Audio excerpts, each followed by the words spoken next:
बहुत बहुत हमारा प्रणाम है। हमारे लाल जी तो बड़े ऐलानी हैं, ऊंचे नीचे काम करते रहते हैं, ऐसी ऐसी जगह जाके कथा करते हैं कि कोई पहुंच ही नहीं पाए, लेकिन फिर भी आप आ जाते हैं। तो उसके लिए आप सबको बहुत बहुत प्रणाम, बहुत बहुत वंदन। इतने सारे वैष्णव यहाँ आए हैं तो आप सबका बहुत बहुत स्वागत।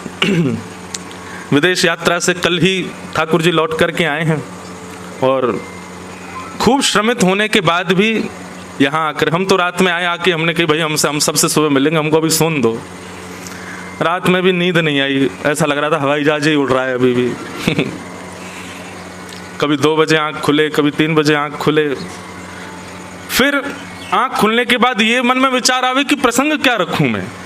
अभी तक मेरे को पता ही नहीं है कि मुझे क्या बोलना। कल मैं पंडित जी से पूछ रहा था, मैंने कहा कुछ बताओ तो सही, क्या किस विषय पर बोले। तो कोई कुछ बतावे, कोई कुछ बतावे। एक भैया बोले महाराज जी श्री जी का प्रसंग बोलो। मैंने कि भाई वैराग्य की भूमि है ये, और ये वैराग्य की पहाड़ों के यहाँ पर आकर के ऋषि महामुनि सब लोग ध्यानस्थ होते हैं, वैराग्य का आश्रय लेते हैं। वैराग्य की भूमि पर रस चर्चा कैसे निकलेगी भीतर से। बाकी एक बात आपको स्पष्ट कह दूं, आप संसार के संपूर्ण भावों का विचार करके योजना बना करके आप उसको कर सकते हैं, लेकिन प्रेम कभी योजना से नहीं होता। प्रेम की चर्चा कभी योजना से नहीं होती। आप विचार करके सोच के योजनाएं बना करके ये भाव मन में लाओ कि हम श्री जी की रस चर्चा करें, प्रेम की रस चर्चा करें, तो आप कुछ और ही कर बैठोगे। प्रेम योजनाओं से नहीं होता। प्रेम तो बिना योजना के होता है, बिना कंडीशन के होता है, बिना व्यवस्था के होता है। और जिनमें कंडीशन हो, व्यवस्थाएं हो, योजनाएं हो, वो प्रेम नहीं है, वो कुछ और है।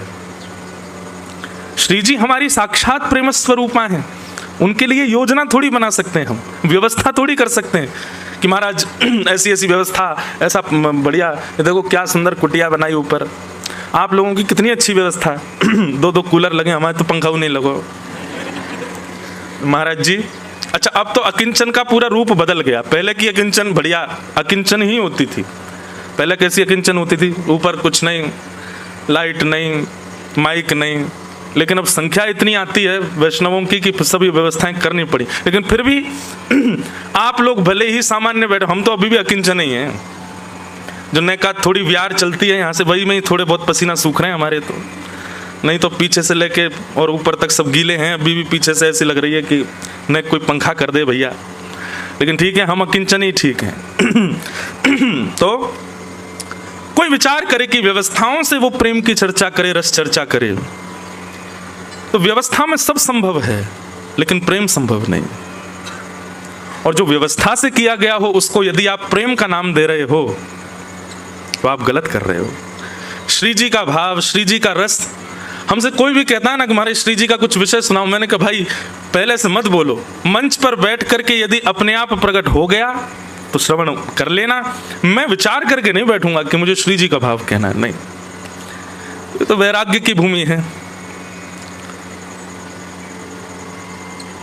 गंगा जी वैराग्य का स्वरूप है, यमुना जी भक्ति का स्वरूप है, और सरस्वती ज्ञान का स्वरूप है। तीनों के तट जब मिलते हैं तो देखो, हमारे यहाँ के जितने भी ग्रंथ हैं, हमारे यहाँ के जितने भी शास्त्र हैं, यहीं से ऊपर 300 किलोमीटर जाओ तो बद्रीनाथ पड़ेगा। बद्रीनाथ से थोड़ा सा आगे माना गांव, जहां पर सरस्वती जी का दर्शन, वहीं सारे ग्रंथ लिखे गए।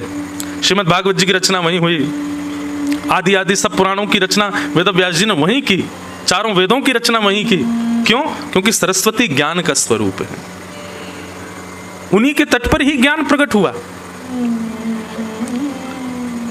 उसके बाद 1 किलोमीटर तक सरस्वती जी का दर्शन होता है। उसके बाद फिर अलकनंदा जी, गंगा जी का दर्शन है। गंगा जी प्रारंभ होते बद्रीनाथ आ जाता है, जहां पर त्रिलोकीनाथ भी समाधिस्थ होकर के वैराग्य रूप से बैठे हैं। मतलब गंगा वैराग्य का प्रतीक है। जिसके तट पर त्रिलोकीनाथ साक्षात श्रीमन नारायण भी वैराग्य बन जाएं, वो गंगा है। और वही जल की धार जब यमुना बनकर के वृंदावन जाती है, वरहा पीडम नटवर वपु कर्णयो कर्णकारम विभ्रदवास कनक कपिसम वैजयंतीम चमालाम रंध्रान वेणु वधर सुधया पूरयन गोप वृंदई वृंदारण्यम स्वपदर्मणम प्राविशद गीत कीर्ति। वही यमुना के तट पर जब ठाकुर जी पहुंचते हैं तो क्या होता है, वो यह भी भूल जाते हैं कि वो परब्रह्म हैं, वो यह भी भूल जाते हैं कि वो त्रिलोकीनाथ हैं। ताही अहीर की छोहरिया छचिया बरी छाछ पे नाच नचायो। जिस त्रिलोकीनाथ के सामने संपूर्ण वैभव अर्पित कर दिया जाए तो भी कम है, उस त्रिलोकीनाथ के आगे अपने हाथ में नेक्सस और मक्खन लेके गोपी कह रही है लाला खावे को। ठाकुर जी के यहाँ खाऊंगो।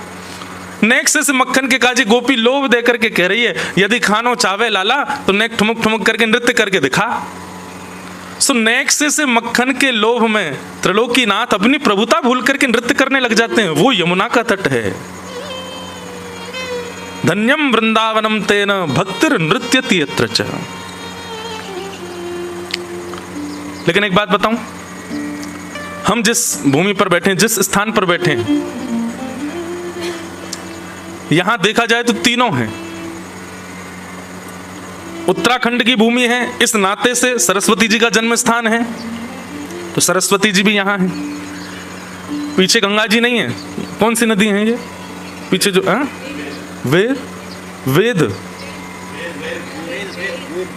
वेल, मछली वाली वेल। अच्छा, ये सब भी जो है ना, ये गंगा जी की पूरक नदियां, ये सब उन्हीं के ही, उनको पूर्ण कर रही हैं, तो इनको गंगा जी से कम मत समझना, पर इस नाते से कूद मत जाना। दर्शन करना, आचमन करना, प्रणाम करना। तो एक प्रकार से देखा जाए तो हम उत्तराखंड में तो सरस्वती जी की जन्मभूमि, दूसरे प्रकार से हम ऋषिकेश में, भले यहाँ से दूर हैं गंगा जी, तो गंगा जी के तट पर भी हो गए, तो सरस्वती जी की भूमि पर, गंगा जी के तट पर, और क्योंकि स्थान का नाम वृंदावन है तो श्री यमुना जी भी हो गए। तो ज्ञान, वैराग्य और भक्ति तीनों का समागम होगा। इसका मतलब है श्री जी का भाव निश्चित आएगा, क्योंकि यमुना जी का भाव वृंदावन के नाम से हो रहा है ना पूर्ण। तो ऐसी गंगा, यमुना और सरस्वती, ज्ञान, वैराग्य और भक्ति। भैया कूलर मत लगवाना, अभी रहने दो, नहीं वहीं रहने दो हमको, हम तो ऐसे ही बोल रहे थे, कोई दिक्कत नहीं, बस छोटा पंखा लगवा देना कल हैं। कूलर की आवश्यकता नहीं है, तो आप सबकी व्यवस्था के लिए है, हम तो थोड़े में ही प्रसन्न हो जाते हैं। तो तीनों भाव आएंगे। अब अभी तक भी निश्चित नहीं है कि मैं क्या बोलूं रात में, लेकिन एक क्षण के लिए मन में भाव आया था कि सप्त गीत हैं भागवत में। तो कुछ समय पहले जयपुर में 3 दिन का सत्र हुआ था, तो वहां पर हमने वेणु गीत कहा था, बहुत सुंदर है वेणु गीत। एक मन में भाव आया कि उसी को पुनः कहें, विस्तार से और थोड़ा होगा, पर फिर दूसरे क्षण में आया कि कोई और भाव स्पर्श कर लें, जब अवसर मिला है 4 दिन का तो कुछ नया भाव ले लें। तो फिर मन में भाव आया कि युगल गीत, श्रीमद् भागवत में गोपियों ने 3 गीत गाए हैं, पहला वेणु गीत, दूसरा गोपी गीत और तीसरा युगल गीत। इतना सुंदर है युगल गीत, अभी भी निश्चित नहीं है कि मैं वही प्रारंभ करूंगा क्या, लेकिन जैसे ही मैं कक्ष से निकल के यहां आने लगा तो तीसरा भाव आया कि वैराग्य की भूमि है, ज्ञान की भूमि है, भक्ति भूमि तो हमारा वृंदावन है। तो ज्ञान और वैराग्य की प्रधानता यदि देखें तो बद्रीनाथ में मैं विशेष रूप से नवयोगेश्वर संवाद कहता हूं। आते आते मन में भाव आया जब पहाड़ों को देखा कि नवयोगेश्वर संवाद कहूं। श्रीमद् भागवत में जो अद्भुत वर्णन है नवयोगेश्वर संवाद का, तो फिर अंत में बात यहीं आकर के ठहर गई कि नवयोगेश्वर संवाद ही कहें। उसी बीच में ही हम युगल गीत का भी स्पर्श कर लेंगे, रसलीला, ब्रजलीलाओं का भी स्पर्श कर लेंगे, और एक भक्ति साधक के लिए जीवन में क्या क्या होना चाहिए वो सब नवयोगेश्वर संवाद में वर्णन है। बाकी मैं फिर कहूं भैया स्वच्छंद है भाव, कल हो सकता है कि कल फिर बदल जाए।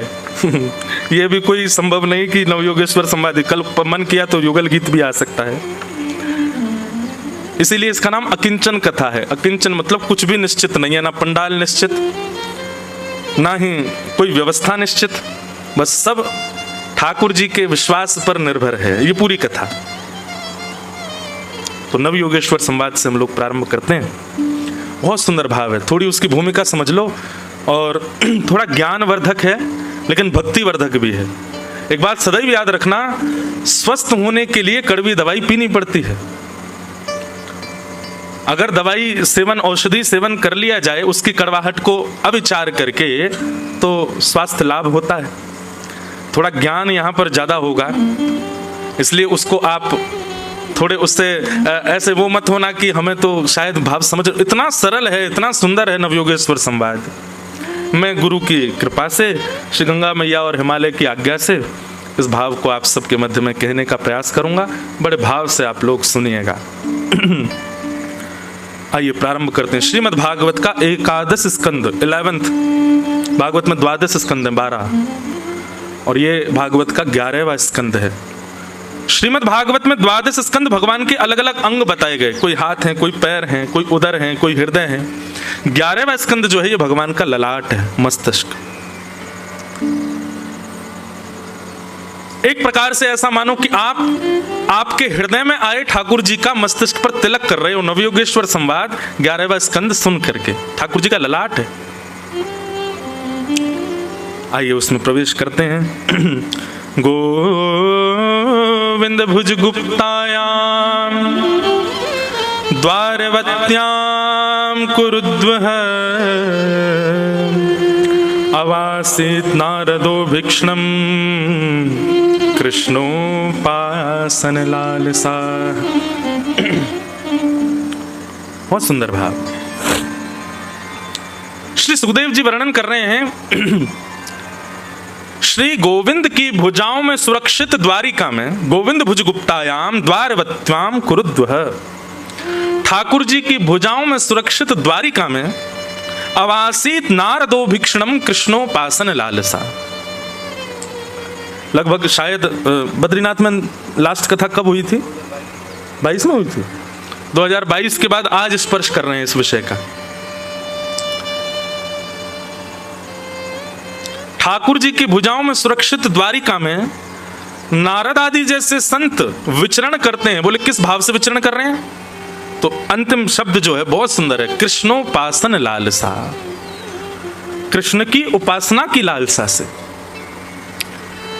वहीं रास पंचाध्याय में जब गोपियां गोपी गीत गाती हैं तो वहां क्या आता है? कृष्ण दर्शन लालसा, रुरुदुः स्वस्वरम राजन कृष्ण दर्शन लालसा। ये लालसा शब्द जो है ना, ये उचित नहीं है। लालसा शब्द को एक प्रकार से विषयी शब्द माना गया है। बस ठीक है।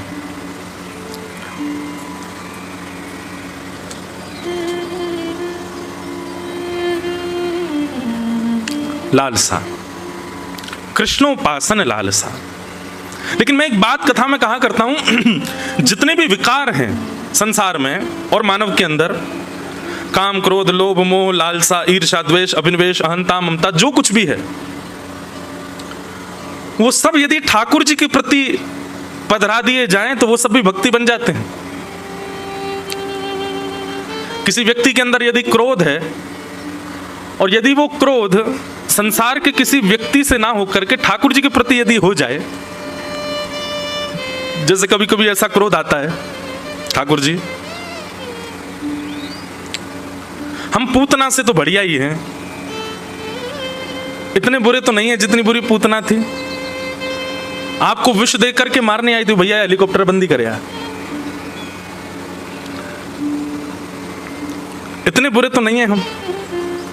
लेकिन आपने क्या किया? अहो वकीयम स्तन कालकूटम जिघांक्षया पाययदप्य साध्वी लेभे गतिम धातृचिताम ततोन्यम कंबादयालुम शरणम ब्रजेम। बकासुर की बहन पूतना को आपने वो गति प्रदान कर दी जो मां यशोदा को प्राप्त होनी चाहिए। मतलब आप मुझे मारने आए, आपने मुझे मारा और मैंने क्या किया? मेरे पिता की जो पदवी है, मेरे पिता का जो स्थान है, वहां पे मैंने आपको बैठा दिया। ऐसा कोई करता है क्या?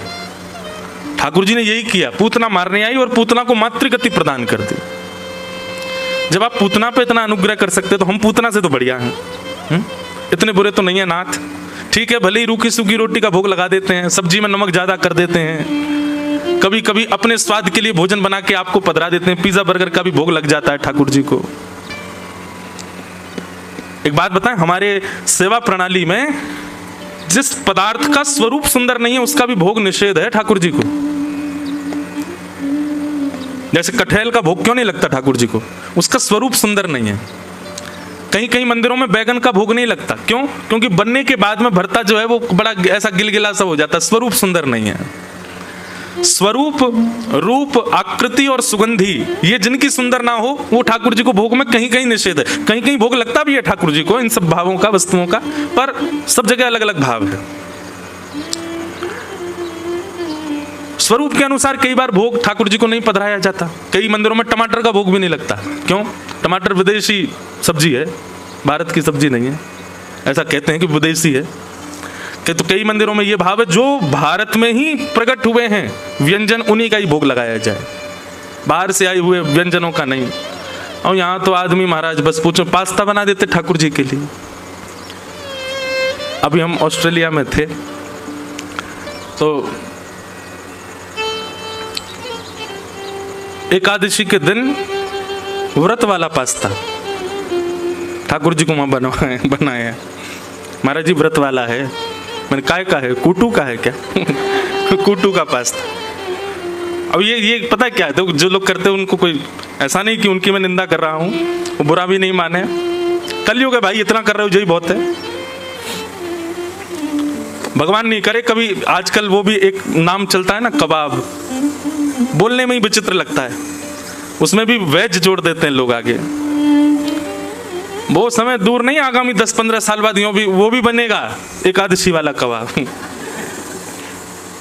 वेज बिरयानी, चावल कोई थोड़ा बहुत कर देते हैं, उसका नाम बदल दिया। हे नाथ, ठाकुर जी कभी कभी सोचते तो होंगे भाई तू काय को कर रहा है एकादशी? कुछ जरूरी थोड़े, ऐसा तो नहीं कि तेरे करने से ही मैं प्रकट होऊंगा।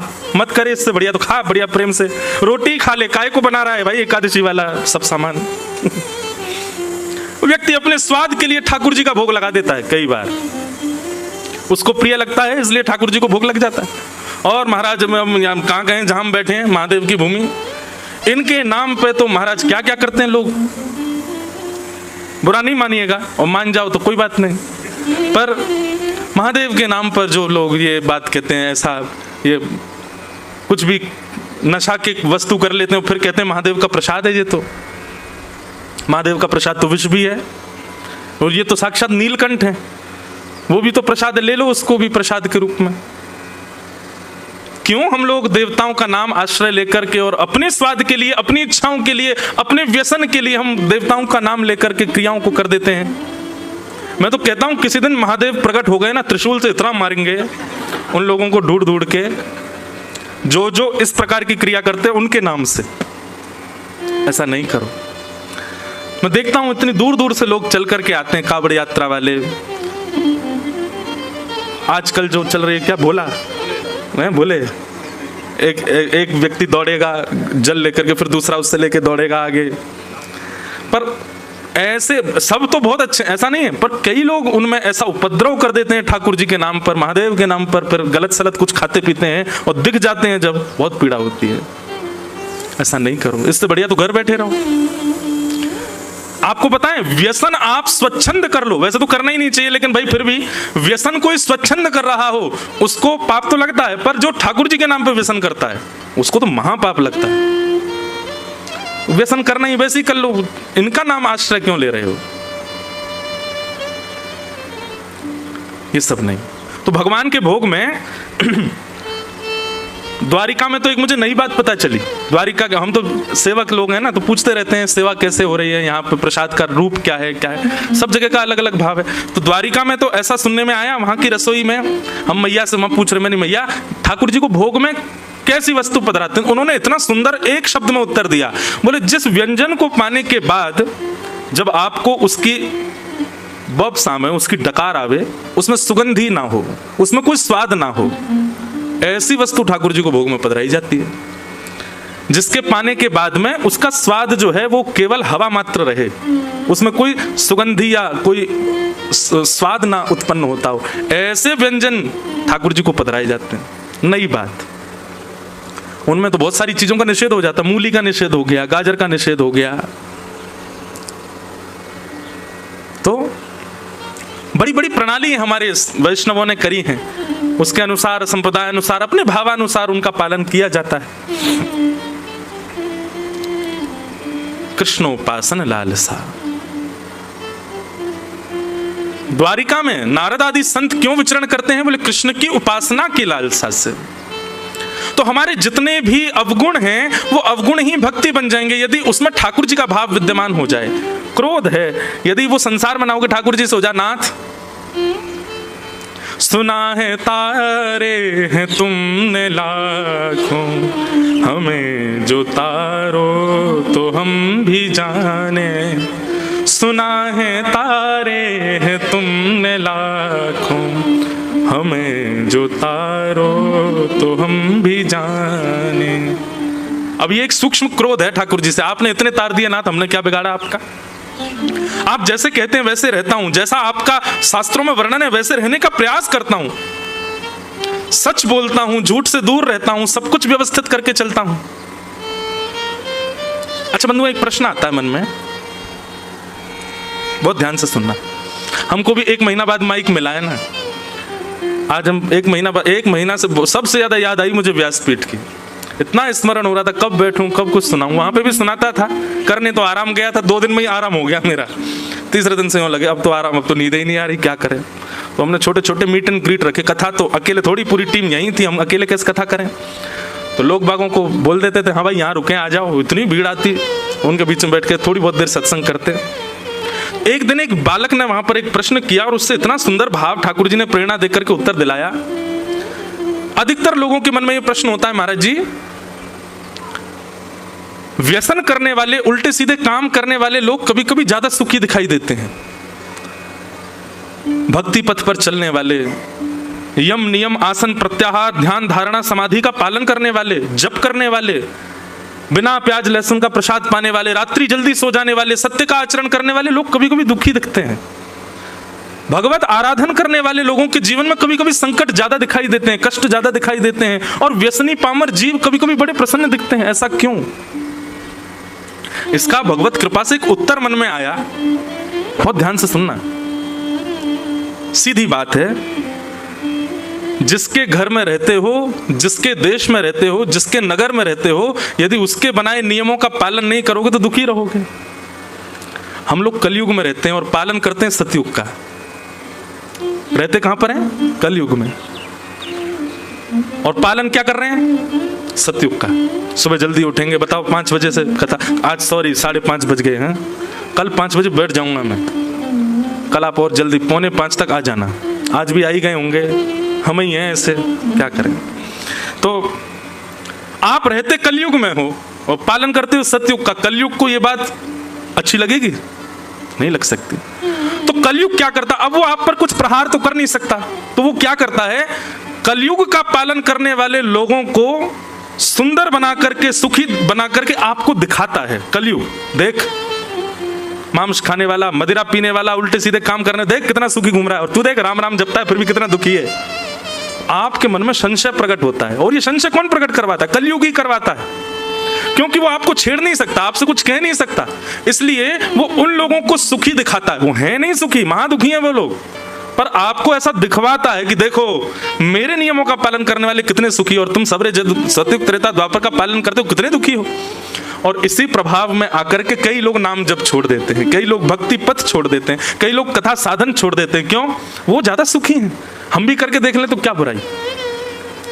लेकिन भैया विचलित मत हो, कलयुग आपको कितना भी प्रभाव दिखावे, आप अपने पथ का त्याग मत करो, आप अपनी निष्ठा का त्याग मत करो, आप अपने नियम का त्याग मत करो, लगे रहो बस अपने क्रम पर। तो ये अवगुण जो हैं ये कलयुग के रूप में, पर यही अवगुण यदि ठाकुर जी के प्रति प्रस्तुत कर दिए जाएं तो यही गुण बन जाएंगे। क्रोध ठाकुर जी से हो नाथ, सूरदास जी पर आपने कृपा की, भक्तिमती मीराबाई पे आपने कृपा की, इतने सब वैष्णवों पे आपने कृपा की, हम इस योग्य तो नहीं पर हम पे थोड़ी तो करो नाथ।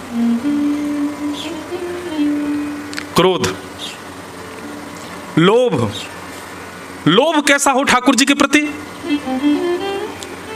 यदि पता चल जाए कि वो इतना नाम जप करते हैं तो लोभ जगे, मैं उनसे ज्यादा करूंगा। ये लोभ अब संसार में है तो फिर विषय बन जाता है। ठाकुर जी की भक्ति में आ जाए तो यही प्रेम लक्षणा भक्ति बन जाता है। अब यहां पर जो शब्द प्रयोग किया गया लालसा, लालच, लालच अच्छा नहीं है, लालच बुरी। लेकिन यहां पर क्या कह रहे हैं? कृष्णोपासन लालसा। यदि कृष्ण की उपासना का लालच है, कथा सुनने का लालच है, वृंदावन जाने का लालच है, भक्त बंदों से मिलने का लालच है, तो वो लालच अच्छा है। एक प्रकार से संसार में करो तो सब विषय हैं, लेकिन ठाकुर जी के सन्मुख प्रस्तुत कर दो तो सब भक्ति है। कृष्णोपासन लालसा। नारद जी महाराज इसलिए घूमते हैं द्वारिका में कि चलते फिरते कभी ना कभी कहीं ना कहीं ठाकुर जी दिख जाएं, मिल जाएं, उनका दर्शन हो जाए। बहाने से जाते हैं द्वारिका के द्वार पर, और द्वार पर जाकर के कहते हैं भिक्षाम देहि। मानो कभी भिक्षा लेकर के श्री कृष्ण भीतर से आ जाएंगे तो मन प्रसन्न हो जाएगा। ऐसे बहाने बना करके नारद जी महाराज द्वारिका जाते हैं और द्वारिकाधीश के यहाँ जाकर के भिक्षा मांगते हैं। पर कभी तो भिक्षा लेके देवकी मैया आ जाती हैं, कभी लेके बलराम जी आ जाते हैं, कभी रोहिणी मैया आ जाती हैं, कभी वसुदेव जी आ जाते हैं, ठाकुर जी नहीं आते। ठाकुर जी तो पहले ही विचार कर लेते हैं ना, जो जिस भाव से आ रहा होगा वही भाव पूर्ण नहीं होने दूंगा। अब नारद जी तो पात्र लेके खड़े भिक्षाम देहि, और भीतर से आ रहे हैं वसुदेव जी। नारद जी कहते जिसके लिए आया वो तो आया ही नहीं। बलराम जी आ जाते कभी भिक्षा लेकर, नारद जी कहते तुम काहे को आ जाते हो, उनको क्यों नहीं भेजते, हमको उनके दर्शन की अभिलाषा है, ऐसी लालसा।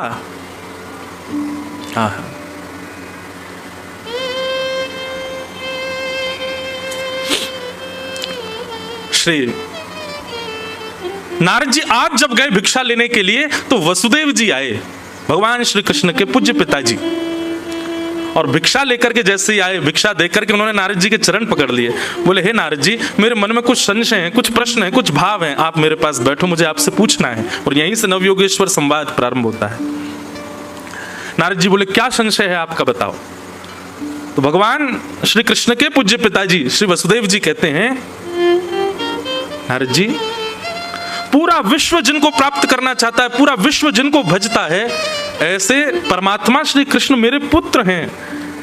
मैं चाह करके भी उनका भजन नहीं कर पाता, मैं चाह के भी उनकी आराधना नहीं कर पाता, मैं चाह करके भी उनको प्रणाम नहीं कर पाता, क्योंकि वो मेरे पुत्र हैं। तो मैं कैसे उनकी भक्ति करूं, मैं कैसे उनका आराधन करूं, मैं कैसे उनको प्रणाम करूं, मैं कैसे उनका वंदन करूं। कृपा करके आप वैष्णव हो, आप मेरा मार्गदर्शन करो। कैसा प्रश्न है वसुदेव जी का, अपने पुत्र को भजना चाहते हैं, वो प्रश्न कर रहे हैं। तब नारद जी महाराज कहते हैं, बोले इस प्रश्न के उत्तर में तो मैं आपको वो संवाद सुनाऊंगा जो एक बार राजा निमि को 9 योगेश्वरों ने सुनाया था। यही नवयोगेश्वर संवाद। और यहीं से श्री नारद जी महाराज योगेश्वर संवाद कहना प्रारंभ करते हैं। सबसे पहला प्रश्न क्या है? भागवत धर्म किसको कहते हैं? मतलब भक्ति पथ, इसी को भागवत धर्म कहते हैं। और इस भागवत धर्म का अनुसरण करने वाले लोगों के नियम क्या होते हैं, कृपा करके मुझको बताइए। और इस प्रश्न का जैसे ही उत्तर दिया, सबसे पहला उत्तर कौन दे रहे हैं? कवि नाम के योगेश्वर। कविर्वाच, बहुत ध्यान से सुनिएगा। प्रश्न क्या है पहला कि भागवत धर्म क्या है? भागवत धर्म का मतलब क्या होता है? भगवत प्राप्ति का मार्ग क्या है, कृपा करके हमको बताओ। और यहां से कवि नाम के योगेश्वर, पहले योगेश्वर उत्तर दे रहे हैं। ये वही भगवता प्रोक्त उपाया आत्मलब्धये अंजः पुंसाम विदुषाम वृद्धि भागवतान हितान। अच्छा, एक बात मन में आती है, बहुत ध्यान से सुनना बंधु। भक्ति में सबसे बड़ी उपलब्धि क्या है? श्री कृष्ण की प्राप्ति सबसे बड़ी उपलब्धि है? नहीं। तो जिन जिन्होंने नहीं कहा है वो उत्तर दो, क्या है फिर? जिन जिन लोगों ने मना किया कि कृष्ण की प्राप्ति सबसे बड़ी उपलब्धि नहीं, तो फिर उत्तर बताओ क्या है सबसे बड़ी उपलब्धि? क्या कह रहे हैं? वाह भैया, बहुत अच्छी बात है। सबसे पहली बात, भक्ति में उपलब्धि की इच्छा ही नहीं होनी चाहिए। लेकिन फिर भी एक ठौर तो चाहिए, एक डेस्टिनेशन तो चाहिए, एक स्थिति तो चाहिए। वो क्या है? एक छोटे से उदाहरण से समझिएगा। जिन यदुवंशियों को साक्षात श्री कृष्ण प्राप्त हो गए, वही श्री कृष्ण यदुवंशियों का हाथ पकड़ करके सत्संग में बैठाते हैं। समझ में आई बात? श्री कृष्ण की प्राप्ति भक्ति में सबसे बड़ी उपलब्धि नहीं है, पर हाँ, इतने वैष्णव मिलकर के भगवत चर्चा कर रहे हैं, ये भक्ति की सबसे बड़ी उपलब्धि है। और वो भी ऐसे माहौल में, ऐसे समय पर, ऐसे स्थान पर, ऐसी बेला में बैठ करके ये सत्संग करना निश्चित ही भगवत बड़ी कृपा है हम आप सब लोगों के ऊपर। ठाकुर जी का बड़ा अनुग्रह है। ठाकुर जी निश्चित ही प्रसन्न तो नहीं होंगे हमसे, लेकिन हाँ, हमको देख के मुस्कुराते तो होंगे थोड़े थोड़े। उसी का ये फल है कि हमको ये सत्संग प्राप्त है। और इसका उदाहरण क्या है कि ठाकुर जी को प्राप्त करने वाले वैष्णवों को भी ठाकुर जी कहते हैं कि तुम लोग सत्संग करो, मेरा चिंतन करो, मेरा भजन करो। ध्रुव जी महाराज को 5 वर्ष की आयु में ठाकुर जी मिल गए। उसके बाद भगवान ने 36,000 वर्ष के लिए उनको कहा कि तुम शासन करो। 36,000 वर्ष बाद ध्रुव जी महाराज बोले कि मेरे अंदर क्रोध कैसे आ गया, मेरे अंदर ये क्रोध का जन्म कैसे हो गया, मैंने तो भगवान का साक्षात्कार किया है। ऐसा प्रसंग आता है कि ध्रुव जी महाराज ने यक्षों का वध किया था क्रोध में आकर के। ध्रुव जी को क्रोध कैसे आ गया? तब ध्रुव जी को कहते हैं कि तुमने भगवान का दर्शन तो किया, तुमको भगवान तो प्राप्त हो गया, लेकिन तुमको सत्संग नहीं मिला। गोपियां, रास पंचाध्याय में प्रसंग आता है कि जब भगवान श्री कृष्ण उनके साथ में विचरण करने लगे, विहार करने लगे, तो भगवान कृष्ण प्राप्त हो गए, लेकिन प्राप्त करने के बाद भी गोपियों के चित्त में सूक्ष्म अहंकार आ गया। तुरंत ठाकुर जी अंतर ध्यान हो गए। क्यों? क्योंकि मैं तो मिल गया हूं, लेकिन इनको सत्संग नहीं मिला है। तब किशोरी जी उनके समीप आती हैं और यमुना के तट पर बैठ करके गोपियां अच्छा, एक बात बोलूं, मन में एक भाव आता है। ये गोपी गीत के जो भाव है ना, गोपी गीत के जो श्लोक है ना, ये गोपियां गा रही हैं, पर इन श्लोकों की रचयिता तो हमारी श्यामा जी हैं, हमारी किशोरी जी हैं, वही गवा रहे हैं। तो कृष्ण तो मिल गए गोपियों को, लेकिन उसके बाद भी गोपियों के चित्त में अभिमान तो आ गया। तो एक बात निश्चित हो जाती है कि भगवत प्राप्ति ये भक्ति में उपलब्धि नहीं है, क्योंकि ठाकुर जी के मिलने के बाद भी कई भक्तों में दोष प्रकट हुए हैं। लेकिन वही भक्त जब सत्संग में जाता है, ठाकुर जी की रस चर्चा का श्रवण करता है, तो गाने लगता है, तब कथामृतम तप्त जीवनम कविभिरीडितम कल्मषापहम श्रवणमंगलम श्रीमदाततं भुवि गृह्णन्ति ते भूरिदा जनाः। वास्तव में गोपी गीत में जब ये वाला श्लोक आता है ना, तभी ठाकुर जी तैयारी बना लेते हैं, अब मुझे इनसे पुनः मिलना है। क्यों? क्योंकि कथा के प्रति, सत्संग के प्रति इनकी रुचि दिख रही है। ठाकुर जी जब देख लेते हैं कि भाई इसमें सारे गुण हैं, खूब जप करता है, खूब तप करता है, यज्ञ करता है, अनुष्ठान करता है, तिलक स्वरूप करता है, पर कथा में इसकी रुचि नहीं है, तो ठाकुर जी कहीं ना कहीं अपने आप को दूर ही रखते हैं। लेकिन बाकी के साधनों में इतनी रुचि नहीं है, कथा श्रवण में बड़ी रुचि है। तो ठाकुर जी पहले ही आड़े आ जाते हैं, बोले इसको दर्शन तो मुझे देना, सत्संग इतना प्रिय। क्योंकि ठाकुर जी जानते हैं कि सत्संग ही वैष्णव का शुद्ध निर्माण करता है। गैर सत्संगी व्यक्ति कितने भी नियम साधन करता हो, उसके अंदर अपराध रहेगा ही रहेगा, लेकिन सत्संगी व्यक्ति अपराध विमुक्त हो जाता है, क्योंकि सत्संग बता देता है, बोध करा देता है क्या सही, क्या गलत, क्या उचित, क्या अनुचित। तो भक्ति में उपलब्धि क्या है? आप रात्रि में सो रहे हैं और नींद नहीं आई, तो नींद ना आने पर आप सोशल मीडिया नहीं देख रहे हो, नींद ना आने पर आप YouTube पर जाते हो, किसी अच्छे रसिक जन की सुंदर वाणी चला करके उसको श्रवण करने लगते हो। ऋषिकेश से दिल्ली की ड्राइव कर रहे हैं, तो गाड़ी में कोई भद्दे गीत ना चला करके किसी भगवत रसिक की वाणी सुनते हुए जा रहे हो। अपने समय में, अपने जीवन में, अपने दिन में एक क्षण का भी अवकाश जब मिलता है, एक क्षण के लिए भी जब आप खाली होते हो, उस क्षण में आप अपनी इंद्रिय विषयों की तरफ ना जाकर के भगवत वार्ता को प्रायोरिटी देने लग जाओ, तो समझ जाना अब भगवत उपलब्धि प्राप्त हो रही है। अब आप भक्ति के पथ पर अग्रसित हो गए हो। एक प्रकार से ये कह दूं तो जैसे पथ पर चलते हैं तो माइलस्टोन आते हैं ना, इतनी दूरी और रह गई, इतनी दूरी और रह गई। जब ऐसी स्थिति हो जाए कि आप नींद ना आने पर मार्ग पर चलते हुए अपने दिन के अवकाश में सत्संग को प्रायोरिटी देते, तो आप पहला माइलस्टोन पार कर चुके हो, आप ठाकुर जी के और समीप आ चुके हो।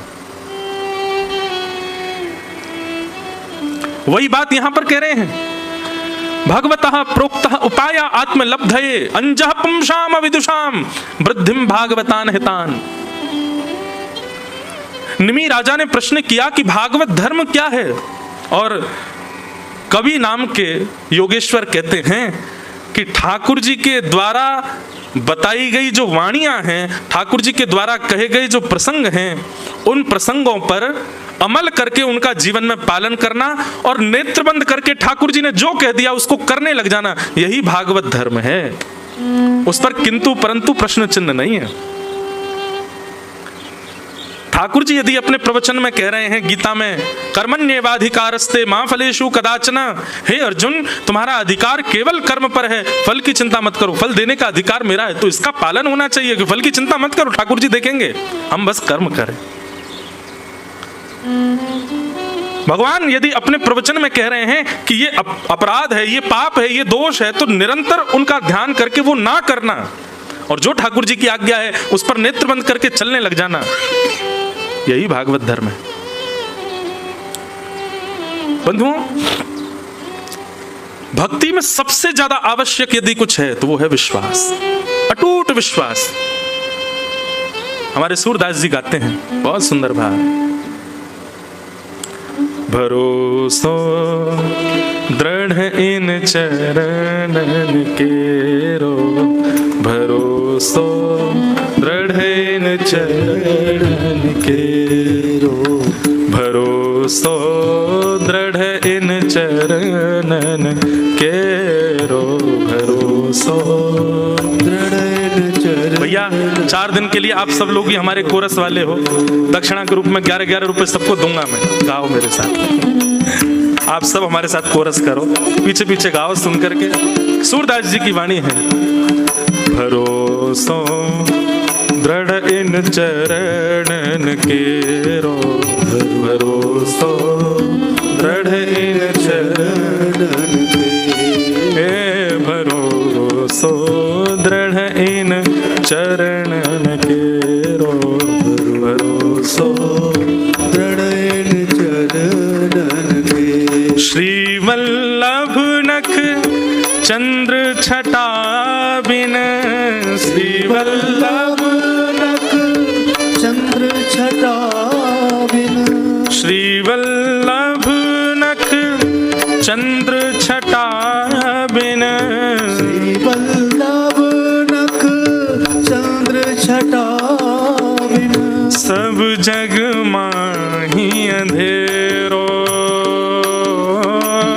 सब जग माही अंधेरो, हाँ सब जग माही अंधेरो, सब जग माही अंधेरो।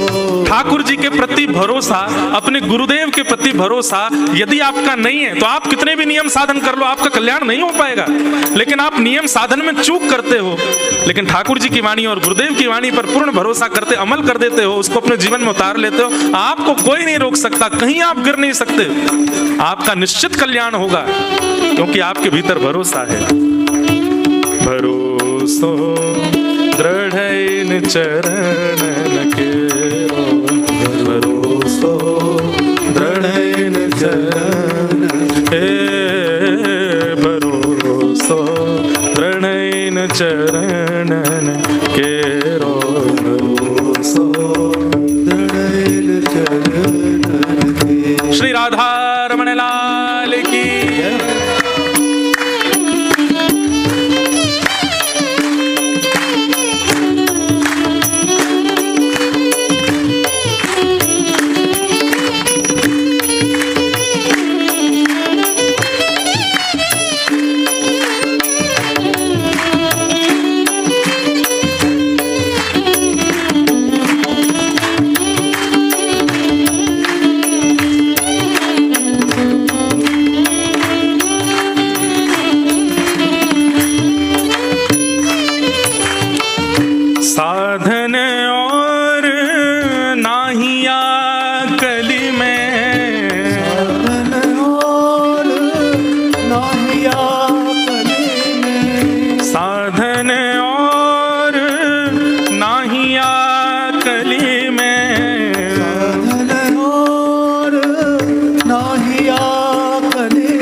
जी कहते हैं इस कलयुग में और कोई साधन है ही नहीं आपके कल्याण का, केवल और केवल भरोसा ठाकुर जी की वाणी के प्रति, गुरुदेव की वाणी के प्रति, बस ये भरोसा जीवन में ले आओ और भली साधन आपसे ना बने, कल्याण हो जाएगा। सूरदास जी से किसी ने कह दिया, सूरदास जी मतलब हमारे जप तप अनुष्ठान नियम ये किसी काम के नहीं है, केवल भरोसा ठाकुर जी के प्रति, कोई प्रमाण है आपके पास? सूरदास जी कहते हैं सबसे बड़ा प्रमाण मैं हूं। क्यों? बोले आंख ही नहीं है मेरे पास तो, सूर कहा कहे दुविध आंधरो, मेरे पास तो नेत्र ही नहीं है, मैं देख ही नहीं सकता, लेकिन फिर भी ठाकुर जी के अद्भुत रूप श्रृंगार का मैं दर्शन कर पाता हूँ, ठाकुर जी की लीला मुझे दिख जाती है। आज हरि देखे नंगम नंगा, मोतिन माल गले और साजे, छवि के उठत तरंगा, कैसे दिख जाते हैं? नेत्र तो है ही नहीं मेरे पास में। शोभित कर नवनीत लिए, घुटरुन चलत रैणु तन मंडित, गो रोचन तिलक किए, ये लीला मुझे कैसे दिख जाती है? मैं तो देख ही नहीं सकता। मैंने कोई जप नहीं किया, तप नहीं किया, साधन नहीं किया, केवल और केवल भगवत वाणी और गुरुदेव की वाणी पर अटूट भरोसा रखा, और उसी का ही ये परिणाम है। सूर कहा कहे दुविध आंधरो, सूर कहा कहे दुविध आंधरो, बिना मूल को चेरो, बिना मूल को चेरो, भरोसो दृढ़ इन चरणन केरो, भरोसो दृढ़ इन चरणन केरो, भरोसो दृढ़ इन चरणन केरो, भरोसो दृढ़ इन चरणन के, भरोसो दृढ़ इन चरणन केरो, भरोसो दृढ़ इन चरणन के। सूर कहा कहे दुविध आंधरो, बिना मूल को चेरो, भरोसो दृढ़ इन चरणन केरो। तो भागवत धर्म क्या है? पहला प्रश्न है। अगर नवयोगेश्वर संवाद चले तो प्रश्न और उत्तर दोनों यहां से जाने के बाद कक्ष में लिख लिया करना कि आज प्रश्न क्या किया था और आज उत्तर क्या मिला था। तो प्रश्न क्या है कि मुझे बताइए भागवत धर्म क्या है।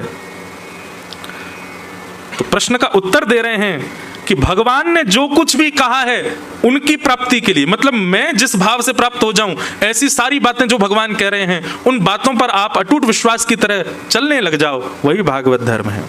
और कैसे चलो? बोले अंजह पुंसाम विदुषाम। इसका अर्थ क्या है? बोले नेत्र बंद करके ठाकुर जी की कही गई बात पर फिर ये नहीं हो कि कहीं गिर तो नहीं जाएंगे, कहीं ऐसा तो नहीं हो जाएगा, कहीं ये तो नहीं हो जाएगा, जो कैसे करेंगे वो कैसे होगा, कर लो बस। उस पर फिर ज्यादा चिंतन मत करो, ज्यादा उस पर संशय मत करो। संशय आत्मा विनश्यति।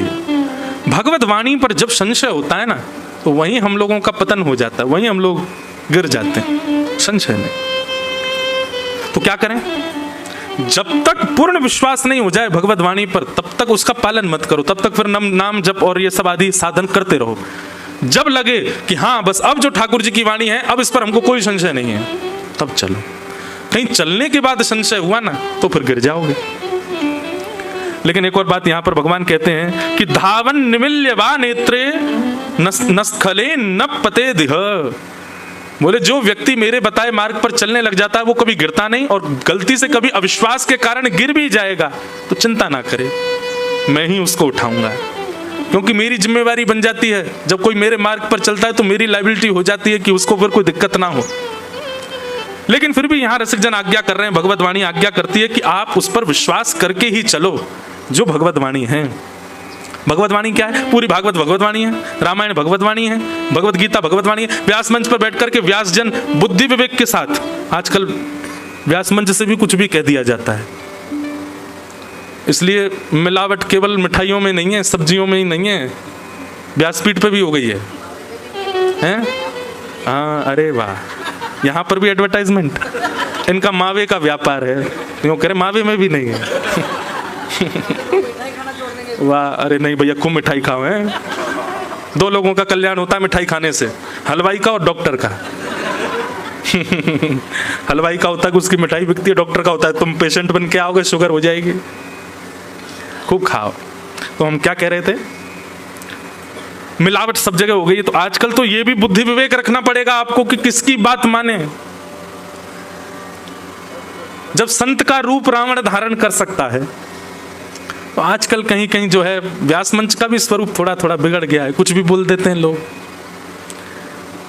अच्छा, ये भी एक मेरे को ऐसा भाव लगता है कि व्यास मंच से, वाणी से कुछ भी निकल जाना, इसमें भी कहीं ना कहीं गुरु विश्वास की कमी है, गुरु के प्रति भरोसा नहीं है, इसीलिए तुम्हारी वाणी में वो क्षमता नहीं है कि वो अपने आप से बाहर हो जाती है। हम तो सही बताएं, हम तो ये भूल करके बैठते हैं कि हम कथा करने जा रहे हैं, हमारी कथा से कुछ होगा। हमारे गुरुदेव कृपा करेंगे, उनकी कृपा से जो वाणी में भाव आएगा वही हम बोलेंगे। हमारा अपना कोई बल नहीं, भरोसा दृढ़ इन चरणन केरो।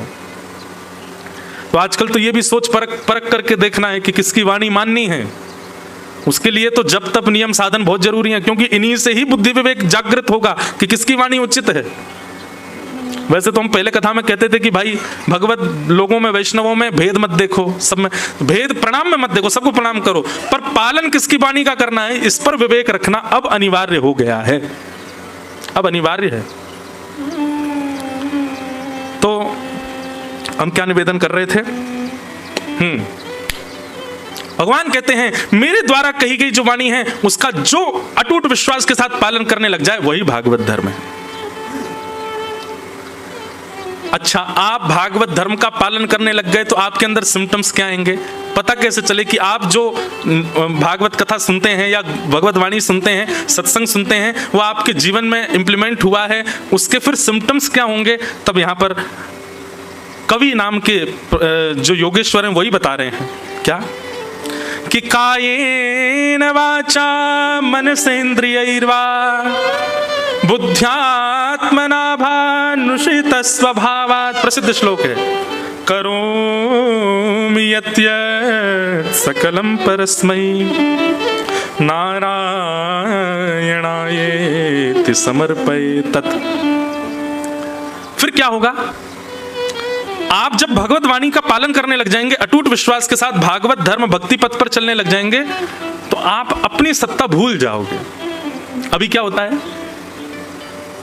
ये काम मैंने किया, ये मैंने किया, ये क्रिया मेरे द्वारा संपादित हुई है, इसको मैंने बनाया, इसको मैंने सिखाया। ये मैं पना जो होता है ना, ये आपके अंदर यदि विद्यमान है तो निश्चित ही आप अभी भक्ति पथिक बने नहीं हो। आप कुछ भी कर रहे हो और उस क्रिया के पीछे मन में भाव आता है कि मेरे ठाकुर जी ने कराया, श्री गोपाल जी की कृपा से हुआ। अच्छा, एक और बात बोलूं, इसमें भी दो तरफा बात है। कई लोग बोलते तो ऐसा है ठाकुर जी ने कराया, लेकिन मनी मन ये सोचते किया तो मैं नहीं है। बोलने में क्या जाता है भैया, तुमने बहुत जोर की कोठी बनाई, सब ठाकुर जी कृपा, ठाकुर जी ने करवाई। ठाकुर जी तब मन में सोचते होंगे मैं सीरियस हो जाऊं। कभी कभी मेरे मन में भाव आता है ठाकुर जी की एक बहुत बड़ी कृपा है हम पे कि वो हमारी बात को सीरियसली लेते नहीं है। तेरा तुझको अर्पण क्या लागे मेरा, ओम जय जगदीश हरे। ठाकुर जी इस बात को ना ऐसे नकार देते होंगे, ठीक है बोले मत ज्यादा। तेरा तुझको है, भगवान कभी सीरियस हो गए तो क्या होगा? ये सब आपका है नाथ, मेरा घर आपका, मेरी गाड़ी आपकी, ला चाबी दे घर की, निकल तू जा, ऋषिकेश में रह गंगा किनारे। भगवान मैं तो बस बोल रहा था, आप सीरियस क्यों हो गए? ठाकुर जी की बहुत बड़ी कृपा है कि वो हमारी बात को सीरियसली लेते नहीं है। लेकिन कुम्मन दास जी का एक चरित्र याद आता है कि कुम्मन दास जी जिस कुटिया में रहते थे, मैं बताता हूँ कभी कभी कथा में, उनके बगल वाले कुटिया में एक वैश्या रहती थी। और वो वैश्या, कुम्मन दास जी का नियम था दिन भर तो वो सब काम करते थे, लेकिन जब अर्धरात्रि हो जाती थी, बिल्कुल अंधेरा, तब उठ करके स्नान करके रात में भजन करते थे। क्यों? बोले रात में सब सो रहे हैं, शोर शराबा नहीं, ध्यान लगेगा, मन लगेगा, रात में बैठ करके भजन करते थे। और वैश्या के भी प्रेमी सब रात को ही आते थे, रात भर वहां पर भद्दे गीत गाए जाते, नाच गाना होता। और उन सबसे कुम्भनदास जी को थोड़ा बहुत तो कष्ट होता ही था। बेचारे वो श्री कृष्ण शरणम मम जाप कर रहे हैं और वहां बगल वाली कुटिया से भद्दे गीत गाए जा रहे हैं, उल्टे सीधे नृत्य किए जा रहे हैं, जोर जोर की आवाज करी जा रही है। कुम्भनदास जी को लगता कि भाई जब इसका तीव्र स्वर मेरे भजन में बाधा बन रहा है तो मैं भी तीव्रता से भजन करूंगा। तो जो करते थे श्री कृष्ण शरणम मम, वो भी जोर जोर से गाने लगे श्री कृष्ण शरणम मम, श्री कृष्ण शरणम मम, श्री कृष्ण। जितनी तेज आवाज वैश्या के भवन से आवे गीतों की, उतनी तेज आवाज में कुम्भनदास जी कीर्तन करने लगे। अब वैश्या तो परेशान हो गई। वैश्या बोली ये बाबा बड़ी जोर जोर से गा रहा है। प्रेमियों से कह दिया, बोले कि देखो ये हमारे हमारे हमारे आनंद में विघ्न डाल रहा है। बाबा वो क्या करें? बोले इसकी कुटिया जला दो, कुटिया जल जाएगी तो कहीं और चला जाएगा। प्रेमियों ने जाकर के कुम्भनदास जी की कुटिया में आग लगा दी। हाँ, कुम्भनदास जी, हम आप सब लोग होते तो हम क्या करते? तुरंत पानी मंगाओ, जे करो वो करो, आग बुझाओ, अरे मेरा घर जल गया, हाय राम, सिर पकड़ के रोते। कुम्भनदास जी ने तो अपने ठाकुर जी समेटे, बाकी सब सामान वहीं छोड़ दिया और दौड़ करके ठाकुर जी को उठा करके ठाकुर जी को लेकर के भागे। बस एक बार ठाकुर जी को कहा, हे ठाकुर जी, मेरा घर थोड़ी था, ये तो आपके लिए मैंने छप्पर बनाया था, आपको धूप ताप बारिश आदि की कोई विघ्न ना लगे, आपकी कुटिया थी नाथ। मेरी कुटिया तो जल जाए, मेरा तो सब कुछ खाक हो जाए, मुझे कोई चिंता थोड़ी, पर ये आपका था नाथ, कैसे जल गया? इतने विश्वास से जब ठाकुर जी से थोड़े विरह में आकर के जब कुम्भनदास जी ने बात कही, ठाकुर जी बोले अरे अभी बताऊं। सोई पवन देव से कहा, बोले ऐसे बहो कि कुम्भनदास जी की कुटिया की आग की लपटें इस वैश्या के घर में जाएं। जोर की हवा चली, आग तो लगी थी कुम्भनदास जी कुटिया में, पर वो लपटें सारी जाने लगी वैश्या के भवन में, और देखते देखते उसका भवन जल गया। वैश्या निकल करके आई बाहर, कुम्भनदास जी को गालियां देने लगी, चढ़ गई ऊपर। बोले कैसे तुमने मेरी कुटिया में आग लगा दी? कुम्भनदास जी बोले एक बात बता, तैने मेरी कुटिया में आग लगाई? बोले नहीं, मैंने नहीं लगाई, मेरे प्रेमियों ने लगाई। बोले तेरे प्रेमी ने मेरी कुटिया जलाई, मेरे प्रेमी ने तेरी जला दी। प्रेमी प्रेमियों को लड़ने दे, मैं और तू काय को लड़े बीच में? लड़ने दे इनको। वहीं श्री नामदेव जी का प्रसंग आता है कि उनके कुटिया में आग लगी तो उनकी स्थिति क्या हुई? एक किनारे पर आग लगी तो नामदेव जी गए, घर के सारे सामान उठा उठा के मार डालने लगे। घर के लोग बोल कब पागल हो गए, नए का आग लगी है, तुमने बाकी सब उसमें क्यों झोंक दिया? बोले अग्नि भगवान का स्वरूप है। मुझे ऐसा लगा आज मेरे घर साक्षात ठाकुर जी पधारे, इतने से स्थान में क्यों बैठे, पूरे घर में क्यों नहीं आ रहे? पूरे घर में हम लोग सुन सकते हैं इस बात को, कर कभी नहीं सकते, करना भी नहीं। ढूंढवाएंगे लोग कहाँ है, व्यास को ढूंढ के लाओ, वो उसने सिखाया है इनको। ये तो केवल एक विनोद की बात, मैं केवल एक प्रसंग मात्र बता रहा हूं, लेकिन इतना भरोसा हमारा है ठाकुर जी के प्रति।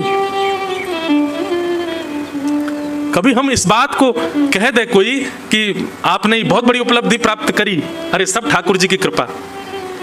ठाकुर जी भी जानते हैं उस समय आपको, केवल बात बना रहा है, कह रहा है दिखावे के लिए केवल कि ठाकुर जी की कृपा, लेकिन विश्वास नहीं है चित्त में इसको कि हाँ मैंने ही कृपा करके दिया। बस इसी को विश्वास में बदल दो, जो हो रहा है आपको सब ठाकुर जी की कृपा, सब ठाकुर जी का अनुग्रह, मैं कुछ भी नहीं कर सकता। एक बहुत सुंदर पद है ना,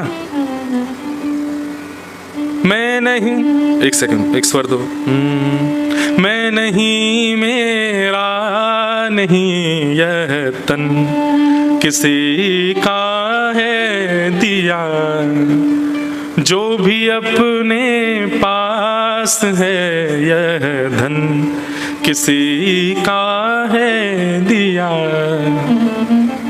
देने वाले ने दिया, वह भी दिया किस शान से। हम अमेरिका होके आए, हम लंदन होके आए, हम ऑस्ट्रेलिया होके आए, आहा वहां की सुंदरता देख करके आए। ठाकुर जी बोले तू देख के आए, नेत्र ही नहीं दिए होते मैंने तो। हम फलाने गीतकार का, संगीतकार का कॉन्सर्ट अटेंड करके उसका गाने सुन के आए। ठाकुर जी बोले मैंने कान ही नहीं दिए होते तो सुनता। अरे हमने पैदल पूरी परिक्रमा कर दी गिरिराज जी की महाराज, ठाकुर जी बोले पाम ही नहीं दिए होते तो करता। ये मैंने किया, मैंने किया, मैंने किया, आप नहीं कर सकते। आप जो कुछ भी कर रहे हो, सोने से लेकर के खाने तक, खाने से लेकर के अपने जीवन की उपलब्धियों तक, सब ठाकुर जी की कृपा है आप पर। आप स्वयं की सत्ता पर कुछ नहीं कर सकते। इसलिए जो कुछ भी करो हर स्थिति में नारायणायति। अब अभी क्या हमारी स्थिति क्या हो गई है, हमारे साथ कुछ भी अच्छा होता है तो हम सोचते हैं हमने किया, और कुछ बुरा हो जाता है तो गुरुजी के पास, गुरुजी हमारे संग ऐसा क्यों हो गया, हमारे साथ ठाकुर जी ने ऐसा क्यों किया। कभी अच्छे होने पर कभी जाके किसी ब्राह्मण देवता से कहा ठाकुर जी ने हमारे साथ ऐसा क्यों किया, हम तो इसके लायक ही नहीं थे फिर क्यों किया, कभी बोलते हैं हम? कभी नहीं। हमारे साथ बुरा होता है, हम तभी ज्योतिषी के पास हाथ क्यों दिखवाते हैं, देखना जरा बुरा क्यों चल रहा है, हमारी जन्म कुंडली देख लो, सब बुरा बुरा क्यों हो रहा है। जब अच्छा होता है तब हमको कभी संशय नहीं आता मन में कि मैं तो इस लायक ही नहीं था, मेरी कुंडली देख के बताना अच्छा क्यों हो रहा है मेरे साथ। कभी देखा है ऐसा? कभी नहीं। क्योंकि अच्छे पर हमको ये लगता है ये हम कर रहे हैं, और बुरे पे हमको ये लगता है ठाकुर जी हमको, ठाकुर जी पे इतना समय है, इतने खाली बैठे हैं ठाकुर जी, इतने खरब अरब जनसंख्या के, और उसमें भी महाराज छोड़ो, आपको केवल पृथ्वी दिखाई दे रही है, आपको केवल उतना दिखाई दे रहा है जितनी आंखों की क्षमता, ब्रह्मांड उससे कई गुना ज्यादा बड़ा है। एक बार प्रिया प्रियतम की लीला चल रही थी वृंदावन में, ललिता विशाखा दोनों पहरेदारी कर रही थी। इतने में ब्रह्मा जी आए, कोई बहुत इंपॉर्टेंट मीटिंग करनी थी उनको भगवान से, ब्रह्मांड के रिगार्डिंग कुछ निर्णय लेना होगा। तुरंत आ गए वृंदावन। ललिता विशाखा जी बोली रुकी रुकी रुकी, कहाँ जा रहे हैं आप? बोले आप मुझे नहीं रोक सकते। बोले अंदर निवृत्त कुंज की लीला चल रही है, सखियों का प्रवेश नहीं है, आप कहाँ भीतर जा रहे हैं? बोले अरे आप जानते नहीं मैं ब्रह्मा हूं, ब्रह्मा को आप नहीं रोक सकते। ललिता विशाखा बोली क्षमा करो, भीतर तो नहीं जान देंगी। ब्रह्मा जी बोले आप लोग मुझको रोक रही हैं, अभी आप जानती नहीं है मैं कौन हूं। बोले कौन हूं? बोले मैं ब्रह्मा हूं। आपने गलती से भी अगर भगवान को जाके बता दिया ना ब्रह्मा आया है, तो पहले तो आपको 2 बार डांटेंगे, तुमने ब्रह्मा को नहीं आने दिया अंदर। इसलिए मेरी प्रार्थना स्वीकार कीजिए, कैसे भी भगवान को यह बात पता लगवाइए कि ब्रह्मा आया है, बहुत जरूरी बात करनी है मुझे भगवान से। ललिता विशाखा बोले रुको हम अभी कुछ करते हैं। ठाकुर जी किशोरी जी लीला कर रहे थे, निकुंज में, निवृत्त निकुंज में प्रत्यक्ष नहीं जाती सखियां, किसी वृक्ष के पीछे छुप करके कोई आज्ञा लेनी होती वहीं से बोल देती हैं। तो ललिता ने धीरे से आवाज करके बोली हे श्याम सुंदर, क्षमा प्रार्थी हैं, आपकी लीला में हम विघ्न बन रहे हैं। तो द्वार पे एक व्यक्ति आयो है और बार बार यूं कह रहा है कि मेरा नाम जाके ठाकुर जी को बताए दो। ठाकुर जी बोले कौन आया है? बोले यूं कह रहा हूं मैं ब्रह्मा हूं, ब्रह्मा आयो है आपसे मिलवे के काजे। ठाकुर जी बोले कौन सा ब्रह्मा आयो, बातें नाम पूछ के आओ। ललिता जी बाहर गई, बाहर जाके बोली आपका नाम क्या है? ठाकुर जी नाम पूछ रहे हैं। ब्रह्मा जी हंसने लगे, अरे मैं ब्रह्मा हूं, चतुरानन, मुझे चतुरानन भी कहा जाता है, पूरी सृष्टि का रचयिता मैं हूं, ब्रह्मा। जाके ठाकुर जी से बोलिए, आदि कवि ब्रह्मा, आदि सृष्टि रचयिता ब्रह्मा, चतुरानन ब्रह्मा, ये सब मेरी उपाधियां, जाके बता दो भगवान को। ललिता जी जाके बोली जय जय, वो तो यूं कह रहा वाने सृष्टि बनाई है, पूरा ब्रह्मांड बनायो कहिए वाने, आदि कवि बता रहे हो अपने आप ने, बताए दो कहा करना, बहुत देर ते प्राणन ने पी रहो हमारे ने भीतर आवे को। ठाकुर जी बोले ब्रह्मा ते जाके कहो श्री कृष्ण के शरीर में जितने रोए हैं ना, प्रत्येक रोए में 1-1 करोड़ ब्रह्मांड है, और हर एक ब्रह्मांड में एक ब्रह्मा है। श्री कृष्ण के एक रोए में करोड़ ब्रह्मांड है, उन करोड़ ब्रह्मांड में एक ब्रह्मांड में एक ब्रह्मा है। मतलब एक रोए में कितने ब्रह्मा हो गए? 1 करोड़ ब्रह्मा। और पूरे शरीर में रोए कितने हो गए? असंख्य। तो इसका मतलब कितने? ललिता जी बोली ठीक है मैं बता दूंगी, मेरा दिमाग दर्द है जाएगा, इतना तो ना समझ पाऊंगी। बाहर जाके बोली अरे ब्रह्मा जी सुनो, श्री कृष्ण यूं कह रहे हैं उनके एक रोए में 1 करोड़ ब्रह्मांड हैं, और प्रत्येक एक ब्रह्मांड में एक ब्रह्मा है, तुम कौन से ब्रह्मा हो ये बताओ।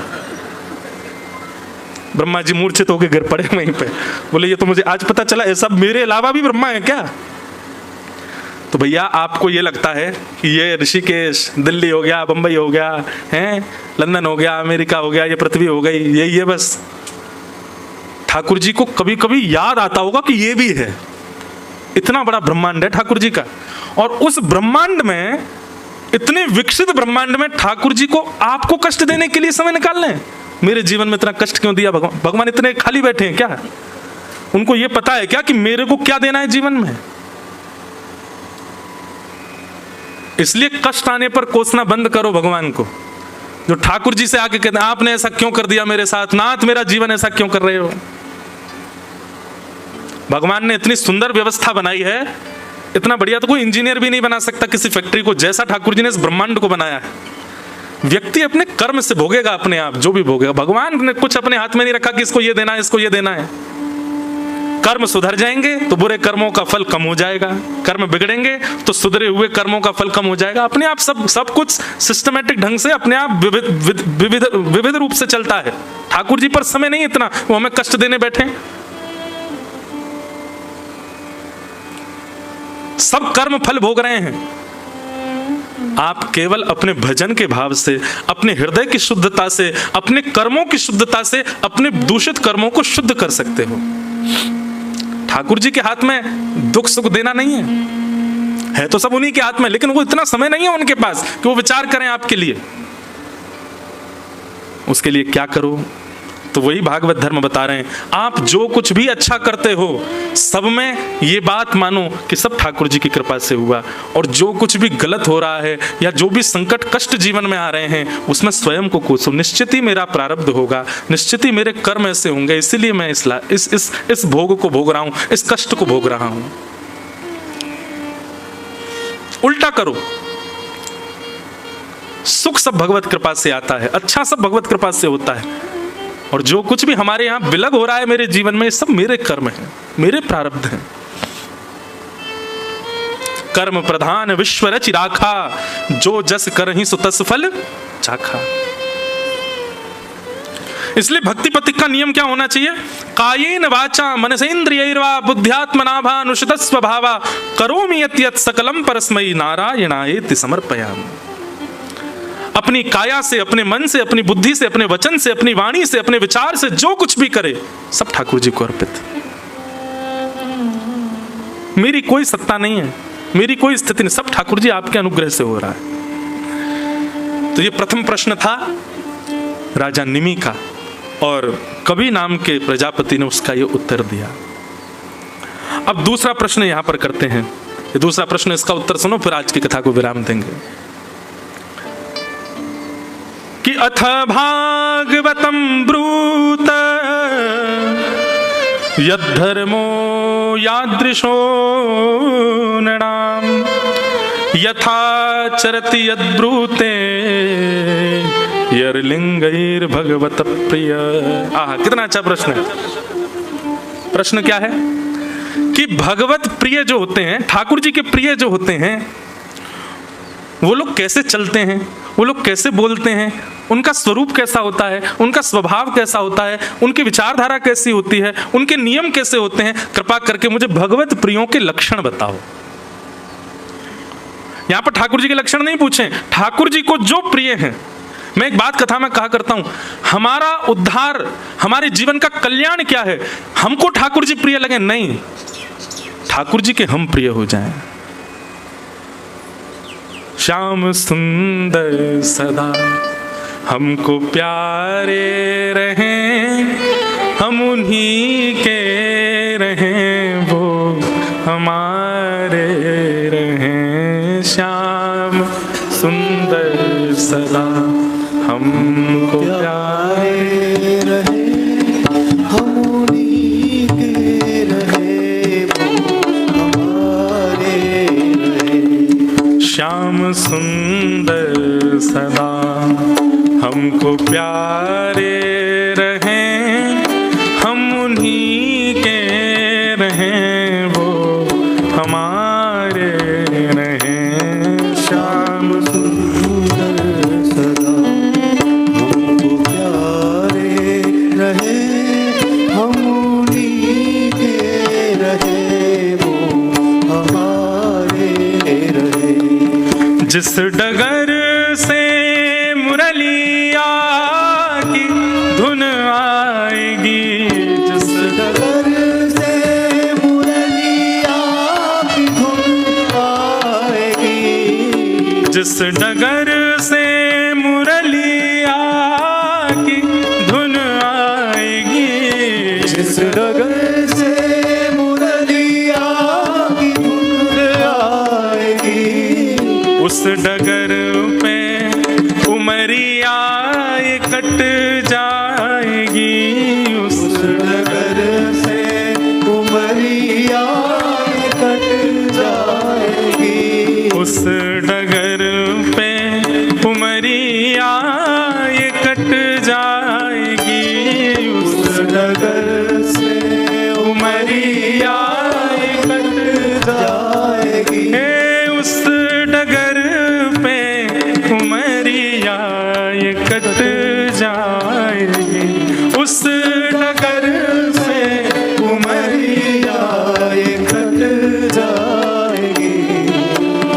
की तस्वीर मन में बनाए रहें, हम उन्हीं के रहें, वो हमारे। श्याम सुंदर सदा हमको प्यारे रहे, हम उन्हीं के रहे, वो हमारे रहे, हम उन्हीं के रहे, वो हमारे रहे, हम उन्हीं के रहे, वो हमारे। श्री राधा वल्लभ लाल की।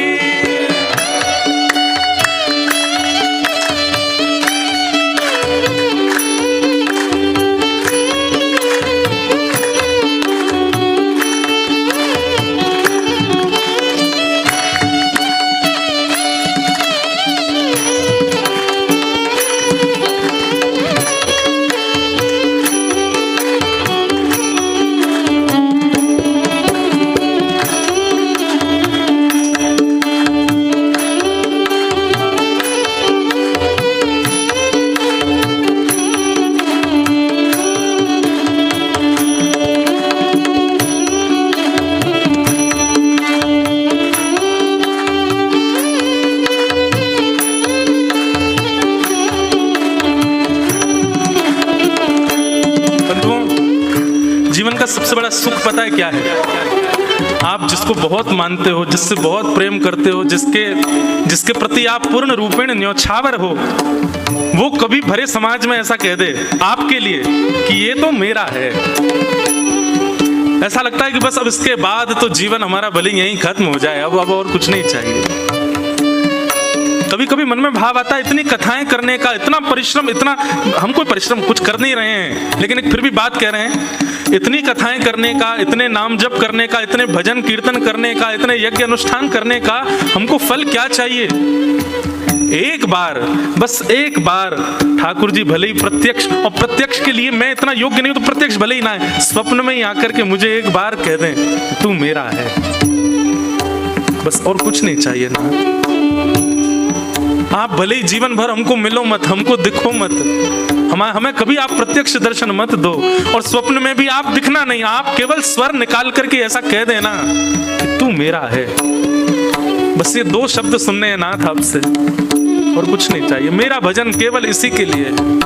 और बस वास्तव में एक नैष्ठिक भक्त का, एक प्रिय भक्त की इससे ज्यादा मांग यदि कोई है तो अपने आप को भक्त कहना मना कर दे, नहीं है वो भक्त। इससे ज्यादा यदि आपकी डिमांड है तो हमारी तो एक ही डिमांड है नाथ, आप कभी स्वप्न में या प्रत्यक्ष भाव से बस इतना कह दो कि तू मेरा है।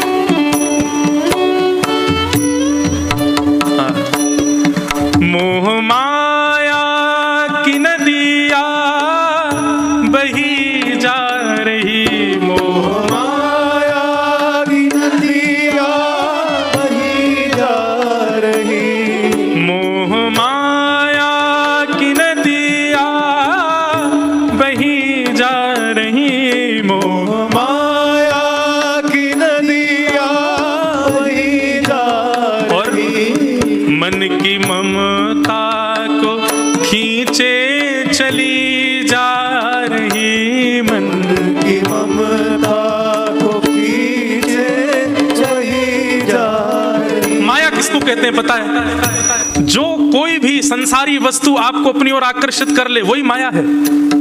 कोई भोज्य वस्तु जिसके प्रति आपका आकर्षण हो जाए वही माया है। जो व्यक्ति आपको अपनी ओर और हाँ, उस आकर्षण में आपका भजन छूट रहा हो वही माया है। अभी सुबह के 7:15 बजे हैं और 7:15 बजे ऐसा कोई फोन आ जाए जिसके लिए कथा छोड़ के भागना पड़े, समझो वही माया है, क्योंकि भगवत विमुख हुए हो आप। ऐसी कोई क्रिया, ऐसा कोई स्वरूप, ऐसी कोई सिचुएशन जिसके कारण आप ठाकुर जी की भक्ति का त्याग कर रहे हो वही माया है। और ये सारी माया हमको अपनी ओर खींच रही है, लेकिन नाथ हमारी प्रार्थना है, मोह माया की नदिया बही जा रही, मोह माया की नदिया बही जा रही, मन की ममता को खींचे चली जा रही, मन की ममता को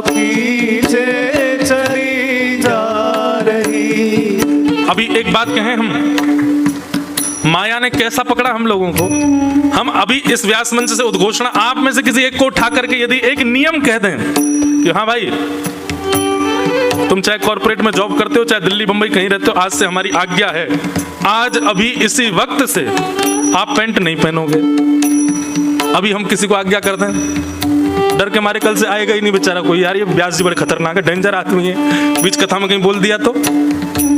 अभी हम किसी को आज्ञा कर दें, हाँ भाई कल से तुम केवल फलाहार रहोगे अपने जीवन पर्यंत, मृत्यु पर्यंत केवल फल का आहार लो, हमसे नहीं हो पाएगा। अच्छा सुनो, ये पैंट शर्ट पहनना फिर भी कोई कर लेगा, फलाहार फिर भी कोई जीवन में अपना लेगा।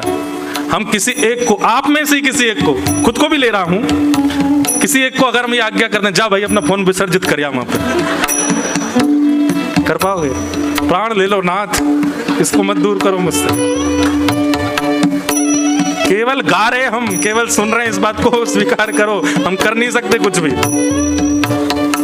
लेकिन नाथ, मोह माया की नदिया बही जा रही, मोह माया की नदिया बही जा रही, मन की ममता को खींचे चली जा रही, मन की ममता को खींचे चली जा रही, मन की ममता को खींचे चली जा रही, मन की ममता को खींचे चली जा रही। हम भंवर में रहें, इस माया के, इस माया रूपी संसार के, भले ही नाथ हम भंवर में रहें, मतलब बीच में रहें, पूर्ण माया में रहें, और या फिर गुरु आश्रय में आकर के किनारे पर रहें, हम भंवर में रहें या किनारे रहें, हम उन्हीं के रहें, वो हमारे रहें। श्याम सुंदर सदा हमको प्यारे रहें, हम उन्हीं के रहें, वो हमारे रहें, हम उन्हीं के रहें, वो हमारे रहें, हम उन्हीं के रहें, वो हमारे रहें। प्रेम पीयूष की धार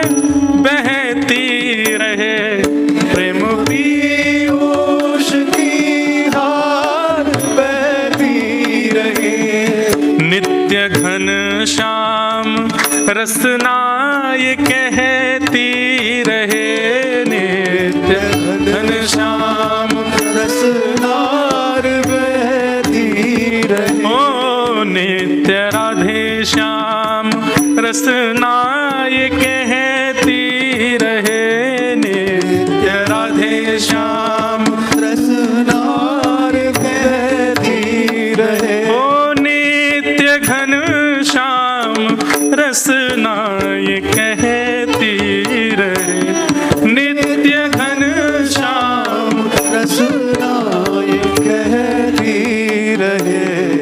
अपने तन मन को मोहन पे वारे रहें, अपने तन मन को मोहन पे वारे रहें, हम उन्हीं के रहें, वो हमारे रहें, ओ हम उन्हीं के रहे, वो हमारे रहे। ओ श्याम सुंदर सदा हमको प्यारे रहें, हम उन्हीं के रहें, वो हमारे रहें। श्याम सुंदर सदा हमको प्यारे रहें, हम उन्हीं के रहें, वो हमारे रहे। हाँ हम उन्हीं के रहें, वो हमारे रहें, हम उन्हीं के रहें, वो। जय जय श्री राधे।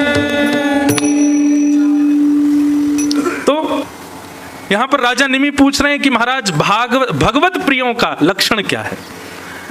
ठाकुर जी हमको प्रिय रहें ये सामान्य बात है, पर हम ठाकुर जी के प्रिय बन जाएं ये हमारे भजन की विशेषता है। हाँ भाई, हमारी दौड़ यही के लैया है कि हम ठाकुर जी के प्रिय बने। ठाकुर जी यूँ कहें जे मेरो प्रिय है, जे इंद्रेश याते मोह प्रेम है। हाँ, मैं खुद कह रहा हूँ, मुझे कितना सुख मिल रहा है। ठाकुर जी कभी ये बात कह दें, हैं श्री गिरधर लाल जी हमारे कभी कह दें कि जे मोह बहुत प्रिय है। हाँ हाँ, प्रियतम तू मोहे प्राणंते प्यारो, प्रियतम तू मोहे प्राणंते प्यार। बहुत अच्छा पद है, मुझे पूरा याद नहीं है। श्री वेणु विनोद कुंज वाले महाराज जी वृंदावन में, उनका ये पद है संभवतः। बहुत अच्छा पद, कल गाऊंगा निश्चित। कभी ठाकुर जी हम पद गा गा के थक गए ना, तो अब आप गाओ हमारे लिए। हम ठाकुर जी कह रहे हैं, आहा पीली पीताम्बरी कैसी सो रही है, घुंघराले केश कैसे सुंदर लग रहे हैं ठाकुर जी के, तमाल वर्ण है ठाकुर जी का, उस पर केसर तिलक लगाया है, ऐसे कटाक्ष नेत्र हैं। भक्ति तब श्रेष्ठ मानो ठाकुर जी पद बना के हमारे लिए यहाँ गावे। आहा, या के बुरे से बाल कैसे सुंदर लग रहे हैं, कारो सो मोटो सो विचित्र सो, लेकिन मुंह बढ़िया लगे। उल्टे सीधे काम करे लेकिन फिर भी मुंह भावे। व्यसनी है, पामर जीव है, लेकिन फिर भी मेरा प्रिय। ऐसा कोई पद बना के ठाकुर जी काम है। अच्छा, ये कोई मनगढ़ंत बात नहीं कह रहा हूं मैं, ठाकुर जी ने भी पद बना के गाए हैं वैष्णवों के लिए। ये गीत गोविंद में जय जय देव हरे कौन गा रहा है? जय जय देव हरे, ये जयदेव की जय जय वो कौन गा रहा है? श्री जगन्नाथ जी गा रहे हैं। श्रुत कमला कुछ मंडल धृत कुंडल कलित ललित वन माल, यहां तक तो जयदेव महाप्रभु ने गाया। जयदेव महाप्रभु का स्वर बंद करके ठाकुर जी गाते हैं जय जय देव हरे। अरे जयदेव तुम्हारी जय जय हो। ठाकुर जी मतलब पद गाते हैं अपने वैष्णवों के लिए। हमें भक्ति तब तक करनी है जब तक ठाकुर जी हमारे काज पद नहीं गाए। हमें पद तब तक गाने जब तक ठाकुर जी हमारे लिए नहीं गावे। कोई कह करके हो सकता है मेरी निंदा करे, कैसा ब्याज बताओ ठाकुर जी यूं कह रहा ठाकुर जी हमारे लिए पद गाए। अरे गाना है भैया, हमको गब्बाना है। प्रेम एक हाथ से ताली क्यों बजाए, हम दोनों हाथ से बजनी चाहिए। अकेले हमारो प्रेम से काम थोड़ी चलेगा, ठाकुर जी को भी तो प्रेम हो हमारे प्रति। अद्भुत। तो यहां पर प्रश्न कर रहे हैं कि भगवत प्रियों के लक्षण क्या हैं। ठाकुर जी को जो भा गए हैं उनके सिम्टम्स क्या हैं, कृपा करके उनके बारे में मुझे बताओ। तब यहां हरि नाम के योगेश्वर उत्तर दे रहे हैं, ध्यान से सुनिएगा। ये लक्षण हैं आपके अंदर तो आप हरिप्रिय हो। हरिप्रिय का प्रथम लक्षण क्या है कि सर्वभूतेषु यः पश्येत् भगवद्भावमात्मना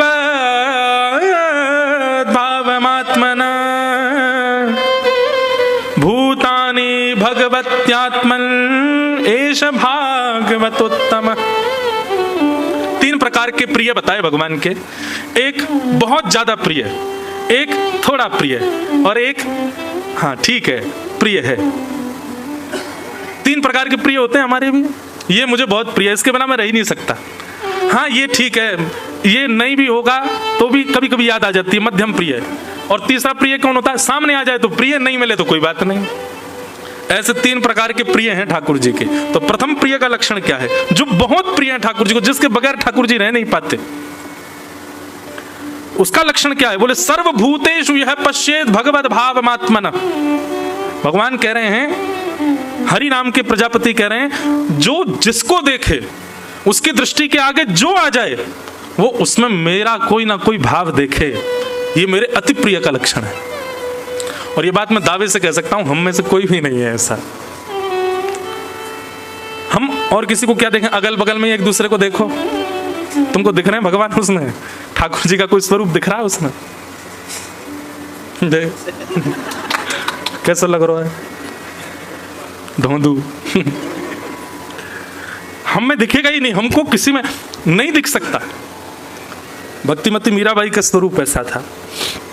आप रसिक जनों के कभी चरित्र पढ़ो, चरित्र सुनो, उनके चरित्र में आपको देखने में मिल जाएगा कि वे जब किसी भगवत भक्त को देखते थे उसमें कोई ना कोई भगवत अंश देख लेते थे, उसमें कोई ना कोई भगवत भाव देख लेते थे।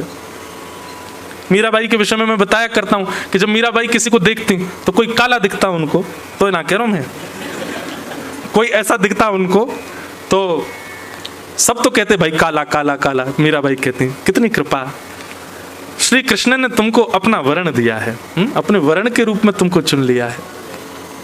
कोई बहुत नटखट दिख जाता, बहुत ऊधमगारा, दुनिया तो कहती बड़ा ऊधमी बालक है, बड़ा ऊधमी। मीराबाई कहती ठाकुर जी ने अपना एक ऊधम का गुण इसको दिया है। कोई बहुत अच्छा नृत्य करता तो उसकी विशेषता नहीं है ये, मीराबाई उसमें भी यही देखती ठाकुर जी ने अपना नृत्य का गुण इसको दिया है। ऐसी दृष्टि जिसकी हो जाए, वो जिसको देखे उसके गुण में कोई भगवत संबंध देख ले। कोई बहुत सुंदर है, सब उसकी सुंदरता की प्रशंसा कर रहे हैं, पूछ रहे तुम क्या लगाते हो चेहरे पे, तुम कौन से साबुन से नहाते हो, तुम क्या खाते पीते हो, इतने बढ़िया दिखते हो। ये संसारी व्यक्ति है, पर भगवत व्यक्ति जब किसी सुंदर को देखेगा तो यही कहेगा श्री राधा रमण जी की बड़ी कृपा है, अपनी सुंदरता इसको प्रदान की है, अपना वर्ण इसको प्रदान किया है, अपने जैसा स्वर इसको प्रदान किया, अपना जैसा नृत्य इसको दिया है। किसी की चाल भली अटपटी है, आहा गजगामिनी चाल है, उसकी चाल पर ही बारी बारी जा रहे हैं, लोग बाग तो कहेंगे भाई देखो क्या वॉक है इसके, हैं क्या बढ़िया चल रहा है। लेकिन वैष्णव क्या कहेगा, आहा श्री ठाकुर जी ने अपनी जैसी चाल प्रदान करी है, उसको हर गुण में भगवत दर्शन हो, ये समझो ये भगवत प्रिय का प्रथम लक्षण है। वो ठाकुर जी से प्रेम करता है नहीं, ठाकुर जी उससे प्रेम करते हैं, उसके ये सिम्टम्स हैं कि वो सबके गुण को उनका गुण ना समझ के भगवत गुण देखेगा। ठाकुर जी का लक्षण है। कृष्ण जब चलते होंगे तो ऐसे ही चलते होंगे। ये इतना मधुर गा रहा है, सोचो ठाकुर जी जब गाते होंगे तो कैसा गाते होंगे। ये नृत्य कर रहा है, ये मयूर मोर की आवाज थी ना। हम एक बात कथा में कहते हैं कि मोर पंख आसपास दिखे तो उससे ये ना लगे कि मोर होगा, मोर पंख दिखे तो ये लगे कि श्री कृष्ण यहीं घूम रहे होंगे, हमारी बात सुनकर वो पीछे ही घूम रहे होंगे।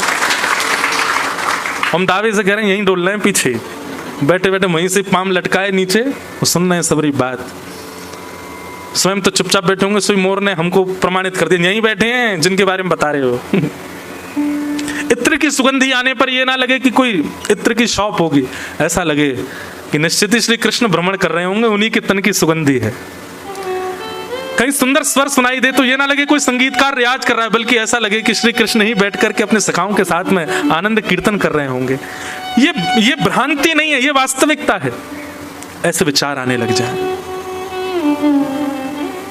सुंदर सुगंधी आ जाए भोजन की तो ये ना लगे कि कुछ अच्छा बन रहा है रसोई में, बल्कि ऐसा लगे कि ठाकुर जी ने आज प्रेम से प्रसाद अरोगा होगा। तो हरिप्रिय के लक्षण क्या है? सर्वभूतेषु यह पश्येत, जो सब में उनके गुण ना देख करके उनके गुण को ठाकुर जी का गुण देख करके देखता हो। इसकी सुंदरता, आहा कितना सुंदर, उसकी सुंदरता नहीं, ये इतना सुंदर है, श्री कृष्ण कितने सुंदर होंगे। अपना सुंदरता का एक छींटा दिया है ठाकुर जी ने इसको, इतना अच्छा गा रहा है। अरे ठाकुर जी इससे मधुर गाते होंगे, ठाकुर जी के सुंदर गायन का एक अंश मात्र है इसके अंदर। इसका नृत्य कितना अच्छा, ठाकुर जी ने अपना, अरे राम काला काला है, अरे ठाकुर जी ने अपना वर्ण दिया है इसको। सब लोगों में जब देखे तो भगवत भाव का दर्शन करे। कोई व्यक्ति बड़ा चतुर हो, उसमें भी ये दिख जाए, महाभारत में कृष्ण ऐसे ही रहे होंगे, चतुराई से सोचते रहे होंगे, जो करना है ऐसे करना है। ऐसी दृष्टि हो जाएगी ना, आपको किसी में अवगुण दिखेगा ही नहीं, सब में गुण दिखेंगे। फिर ये भगवत प्रिय का प्रथम लक्षण। सर्वभूतेषु यह पश्येत भगवत भावमात्मनः, भगवत भाव का सब में दर्शन करे, ये वैष्णव हरिप्रिय का प्रथम लक्षण। और दूसरा लक्षण क्या है? मुझे दूसरा लक्षण कह रहा है कि जब सबको देखे तो सब में भगवत भाव का दर्शन करे, और जब ठाकुर जी को देखे तो सबको भूल के इन्हीं को सब कुछ मान के देखे। जब तक भार था तब तक इसमें ये गायन का गुण, इसमें नृत्य का गुण, ये सुंदर है, ये धनवान है, आदि आदि ये सब दिख रहा है। पर जब जैसे ही ठाकुर जी के सामने गया सबको भूल जाए, सब कुछ यही तो है।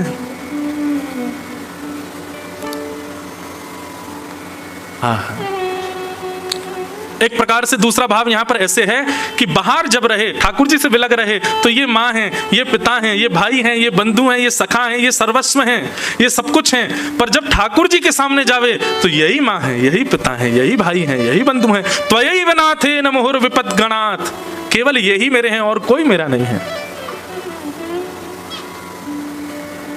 सबको ठाकुर जी में देखे, ये हरिप्रिय के लक्षण है। तो हे मोहे नाते अनेक मानिए जो भावे, अनेक नाते ठाकुर जी से जोड़ ले वे। कई जन्मों से बुला रहे हो, कोई तो नाता जरूर होगा, नजरों से नजरें मिला न पाऊं, मेरी नजर का कसूर होगा। तुम ही तो मेरे माता पिता हो, तुम ही तो मेरे बंधु सखा हो, कितने रिश्ते तुम संग मेरे, कोई तो रिश्ता जरूर होगा। कई जन्मों से बुला रहे हो, कोई तो नाता जरूर होगा। तो जो सबको देखे तो सब में ठाकुर जी का गुण देखे, और जब ठाकुर जी को देखे तो सबको ठाकुर जी में ही देख ले। यही माता है, यही पिता है, यही सर्वस्व है। मतलब जब मंदिर से बाहर है तो ये माँ है, ये पिता है, ये आदि आदि सब लोग हैं, लेकिन जैसे ही राधा रमण जी के सामने जावे तो यही मेरे माँ है, यही मेरे पिता है, यही मेरे सर्वस्व है। ये हरिप्रिय के प्रथम लक्षण है। ऐसे हरिप्रिय के अनेक लक्षण हैं, उन सब पे हम कल चर्चा करेंगे 5 बजे से। सब लोग बड़े प्रेम और भाव से आनंद निमग्न होकर के गाओ। श्यामा हृदय कमल सो प्रगट्यो, श्यामा हृदय कमल सो प्रगट्यो, श्यामा हृदय कमल सो प्रगट्यो, और श्याम हृदय को भाई वृंदावन प्यारो वृंदावन, वृंदावन प्यारो वृंदावन, हे श्री वृंदावन मेरो वृंदावन,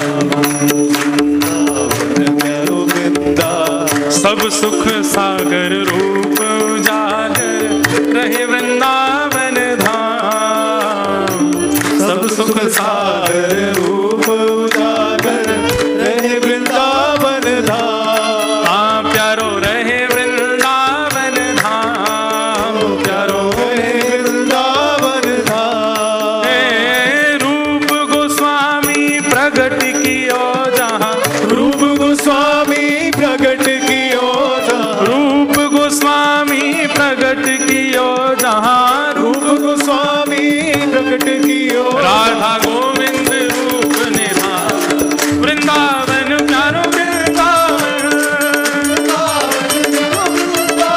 हे श्री वृंदावन मेरो वृंदावन, वृंदावन प्यारो वृंदावन, रूप गोस्वामी प्रगट कियो जहाँ। गोस्वामी प्रगट कियो जहाँ। देखो हम 1 महीना बाद गा रहे हैं ये पद। आप में से जो भी व्यक्ति करताल बजा के और भाव से नहीं गाएगा, अगले जन्म में उसका ध्यान नहीं होगा। अरे श्रावण का महीना चल रहा है, महादेव विराज रहे हैं ऊपर, भैया सुंदर हिमालय की गोद में बैठे हैं, भुजा उठा करके।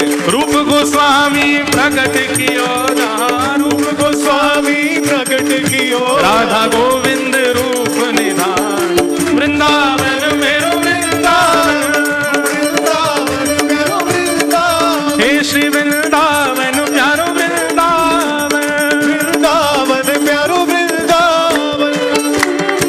बिहरत निस दिन कुंज गलन में, ब्रज जन मन सुख धाम, दिन कुंज गलिन में, ब्रज जन मन सुख धाम। हाँ प्यारो ब्रज जन मन सुख धाम, प्यारो ब्रज जन मन सुख धाम। ओ मदन मोहन को रूप निरख के, मदन मोहन को रूप निरख के, श्री मदन मोहन को रूप निरख के, मदन मोहन को रूप निरख के, सनातन बल बल जाय, वृंदावन प्यारो वृंदावन, वृंदावन प्यारो वृंदावन, हे श्री वृंदावन मेरो वृंदावन, वृंदावन प्यारो वृंदावन, मदन मोहन को रूप निरख के, मदन मोहन को रूप निरख के, सनातन बल बल जाय, वृंदावन मेरो वृंदावन,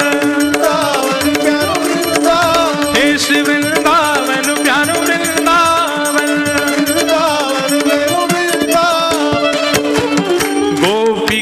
बाल सब ही और धारे प्यारो गोपीनाथ।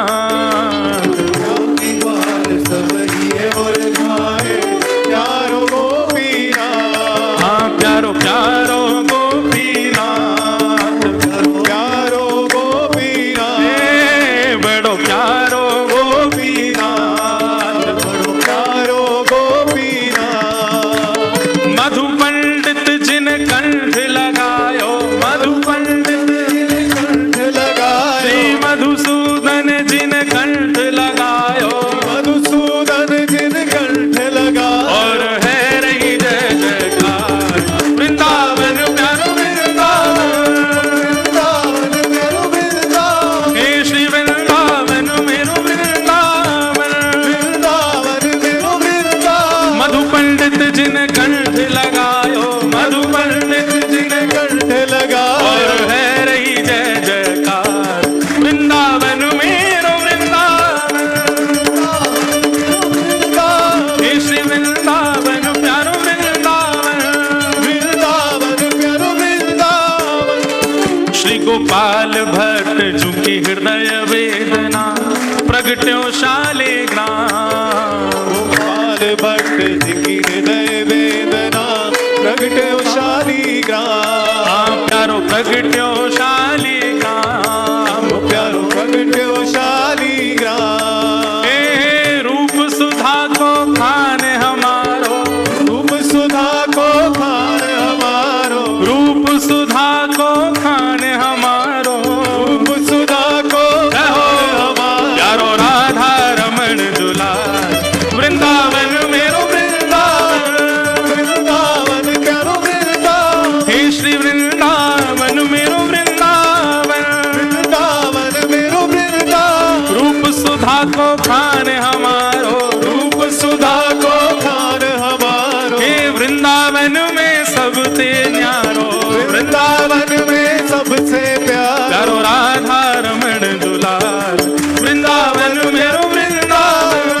वृंदावन प्यारो वृंदावन। हे श्री वृंदावन प्यारो वृंदावन। वृंदावन प्यारो वृंदावन।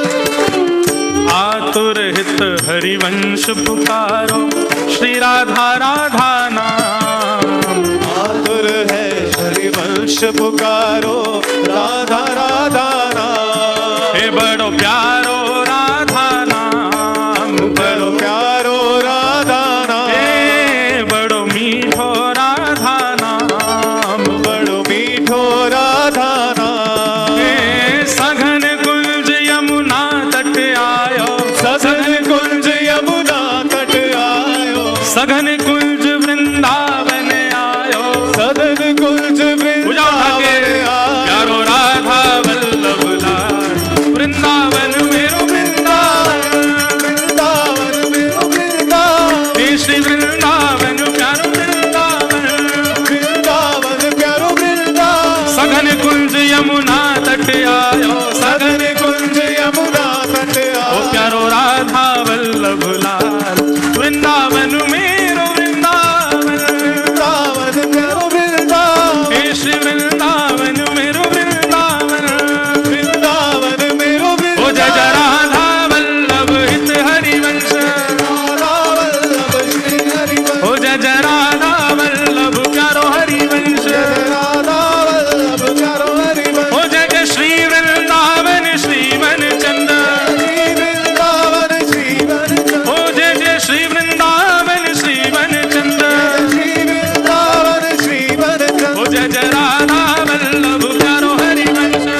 भुवन करत बिहार। भुवन चतुर्दश की सुंदरता निधि बन करत बिहार। हाँ प्यारो निधि बन करत बिहार। प्यारो निधि बन करत बिहार। प्यारो निधि बन करत बिहार। प्यारो निधि बन करत बिहार। भाव से श्यामा प्यारी कुंज बिहारी। श्यामा प्यारी कुंज बिहारी। श्यामा प्यारी बांके बिहारी। श्यामा प्यारी बांके बिहारी। और जय जय श्री हरिदास वृंदावन प्यारो वृंदावन। वृंदावन प्यारो वृंदावन। हे श्री वृंदावन मेरो वृंदावन। वृंदावन मेरो वृंदावन। श्यामा प्यारी कुंज बिहारी।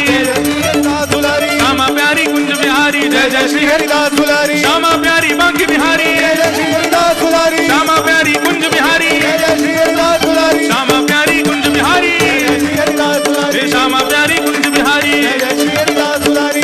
श्यामा प्यारी बांके बिहारी। श्यामा प्यारी बांके बिहारी। और जय जय श्री हरिदास वृंदावन मेरो वृंदावन।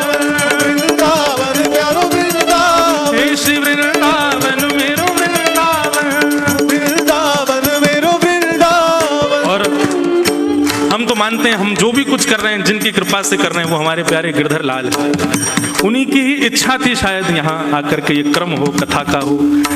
इसीलिए आप लोगों को खूब परेशान किया ठाकुर जी ने, कभी कहीं कभी कहीं कभी कहीं आ गए जहाँ उनको पसंद था आना। जिनकी कृपा से हम आप सब लोग आज यहाँ मिले हैं, बैठे हैं, ऐसे प्यारे गिरधर लाल। उनके दर्शन होंगे 11 बजे। आप सब लोग ये जो कक्ष हैं इनमें गोलोक नहीं सॉरी वैकुंठ नाम का जो कक्ष है, बाहर वैकुंठ लिखा है, उसी में श्री गिरधर लाल जी विराज रहे हैं। 11 बजे दर्शन होगा। अब जो लोग ऋषिकेश से आए हैं दूर से, उन लोगों को तो भैया जय सिया राम, तो फिर वो शाम को भी दर्शन हो जाएंगे ठाकुर जी के 5-6 बजे करीब। तो एक बार जाके अगर आने का भाव हो तो शाम को भी आ सकते हैं, बाकी 11 बजे ठाकुर जी के दर्शन होंगे। जिनकी कृपा से हम आप सब लोग यहाँ बैठे हैं, आओ उनको प्रणाम करें जिन्होंने इस भाव को प्रकट किया। जिनकी कृपा से यह रस प्रगट्यो वृंदावन अभिराम। जिनकी कृपा से ये रस प्रगट्यो वृंदावन अभिराम। सप्त निधिन को ही उजियारो। संत निधिन को ही उजियारो। यह आनंद करवावे वारो। ये आनंद करवावे वारो। और हम सबको मिलवावे वारो। हम सबको मिलवावे वारो। ओ यह आनंद करवावे वारो।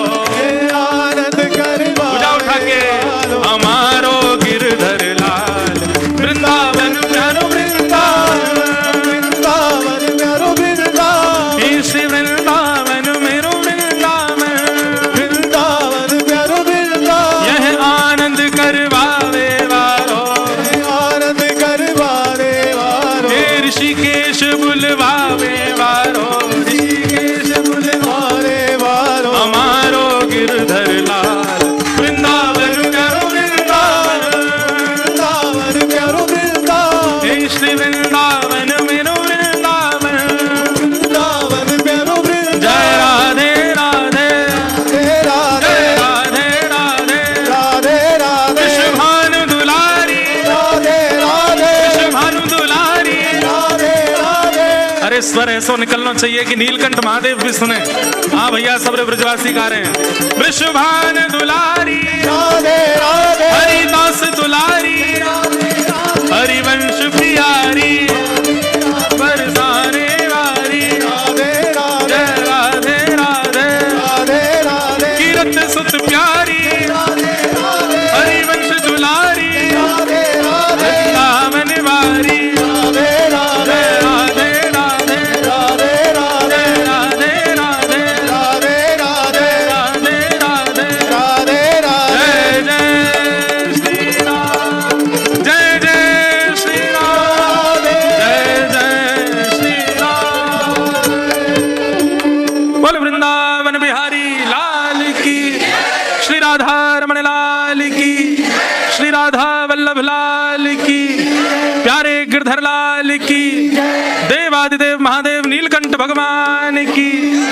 पर्वत पर्वतराज हिमालय की, जगत जननी गंगा मैया की, बद्री केदारनाथ धाम की, श्याम सुंदर श्री यमुने मैया की, गोवर्धननाथ की, पूछरी के लौटा की, प्यारे, क्या बात है वंशी वारे, शाबाश है। सबको बहुत बहुत प्रणाम। आरती हम लोग भागवत जी की कर लें, क्योंकि मूल रूप से भले सप्ताह नहीं है लेकिन भागवत जी विराजी हैं। उसके बाद आप सब लोग कल 5 बजे से पुनः अपने अपने स्थान पर एकत्रित होंगे। सबको जय श्री कृष्णा, जय सिया राम। मंत्र से ही श्री भागवत जी की आरती। चंद्रमा मनसो जात चक्षो सूर्यो अजायत श्रोत्राद्वायुष प्राणशग्निरजायत इदगुं हवेः प्रजननं मे अस्तु दशवीरगुं आत्मसनि प्रजासनि पशुसनि लोकसन्यभयसनि अग्निः प्रजां बहुलां करोत्मन्नं पयोरेतो अस्मात् सुभक्ता।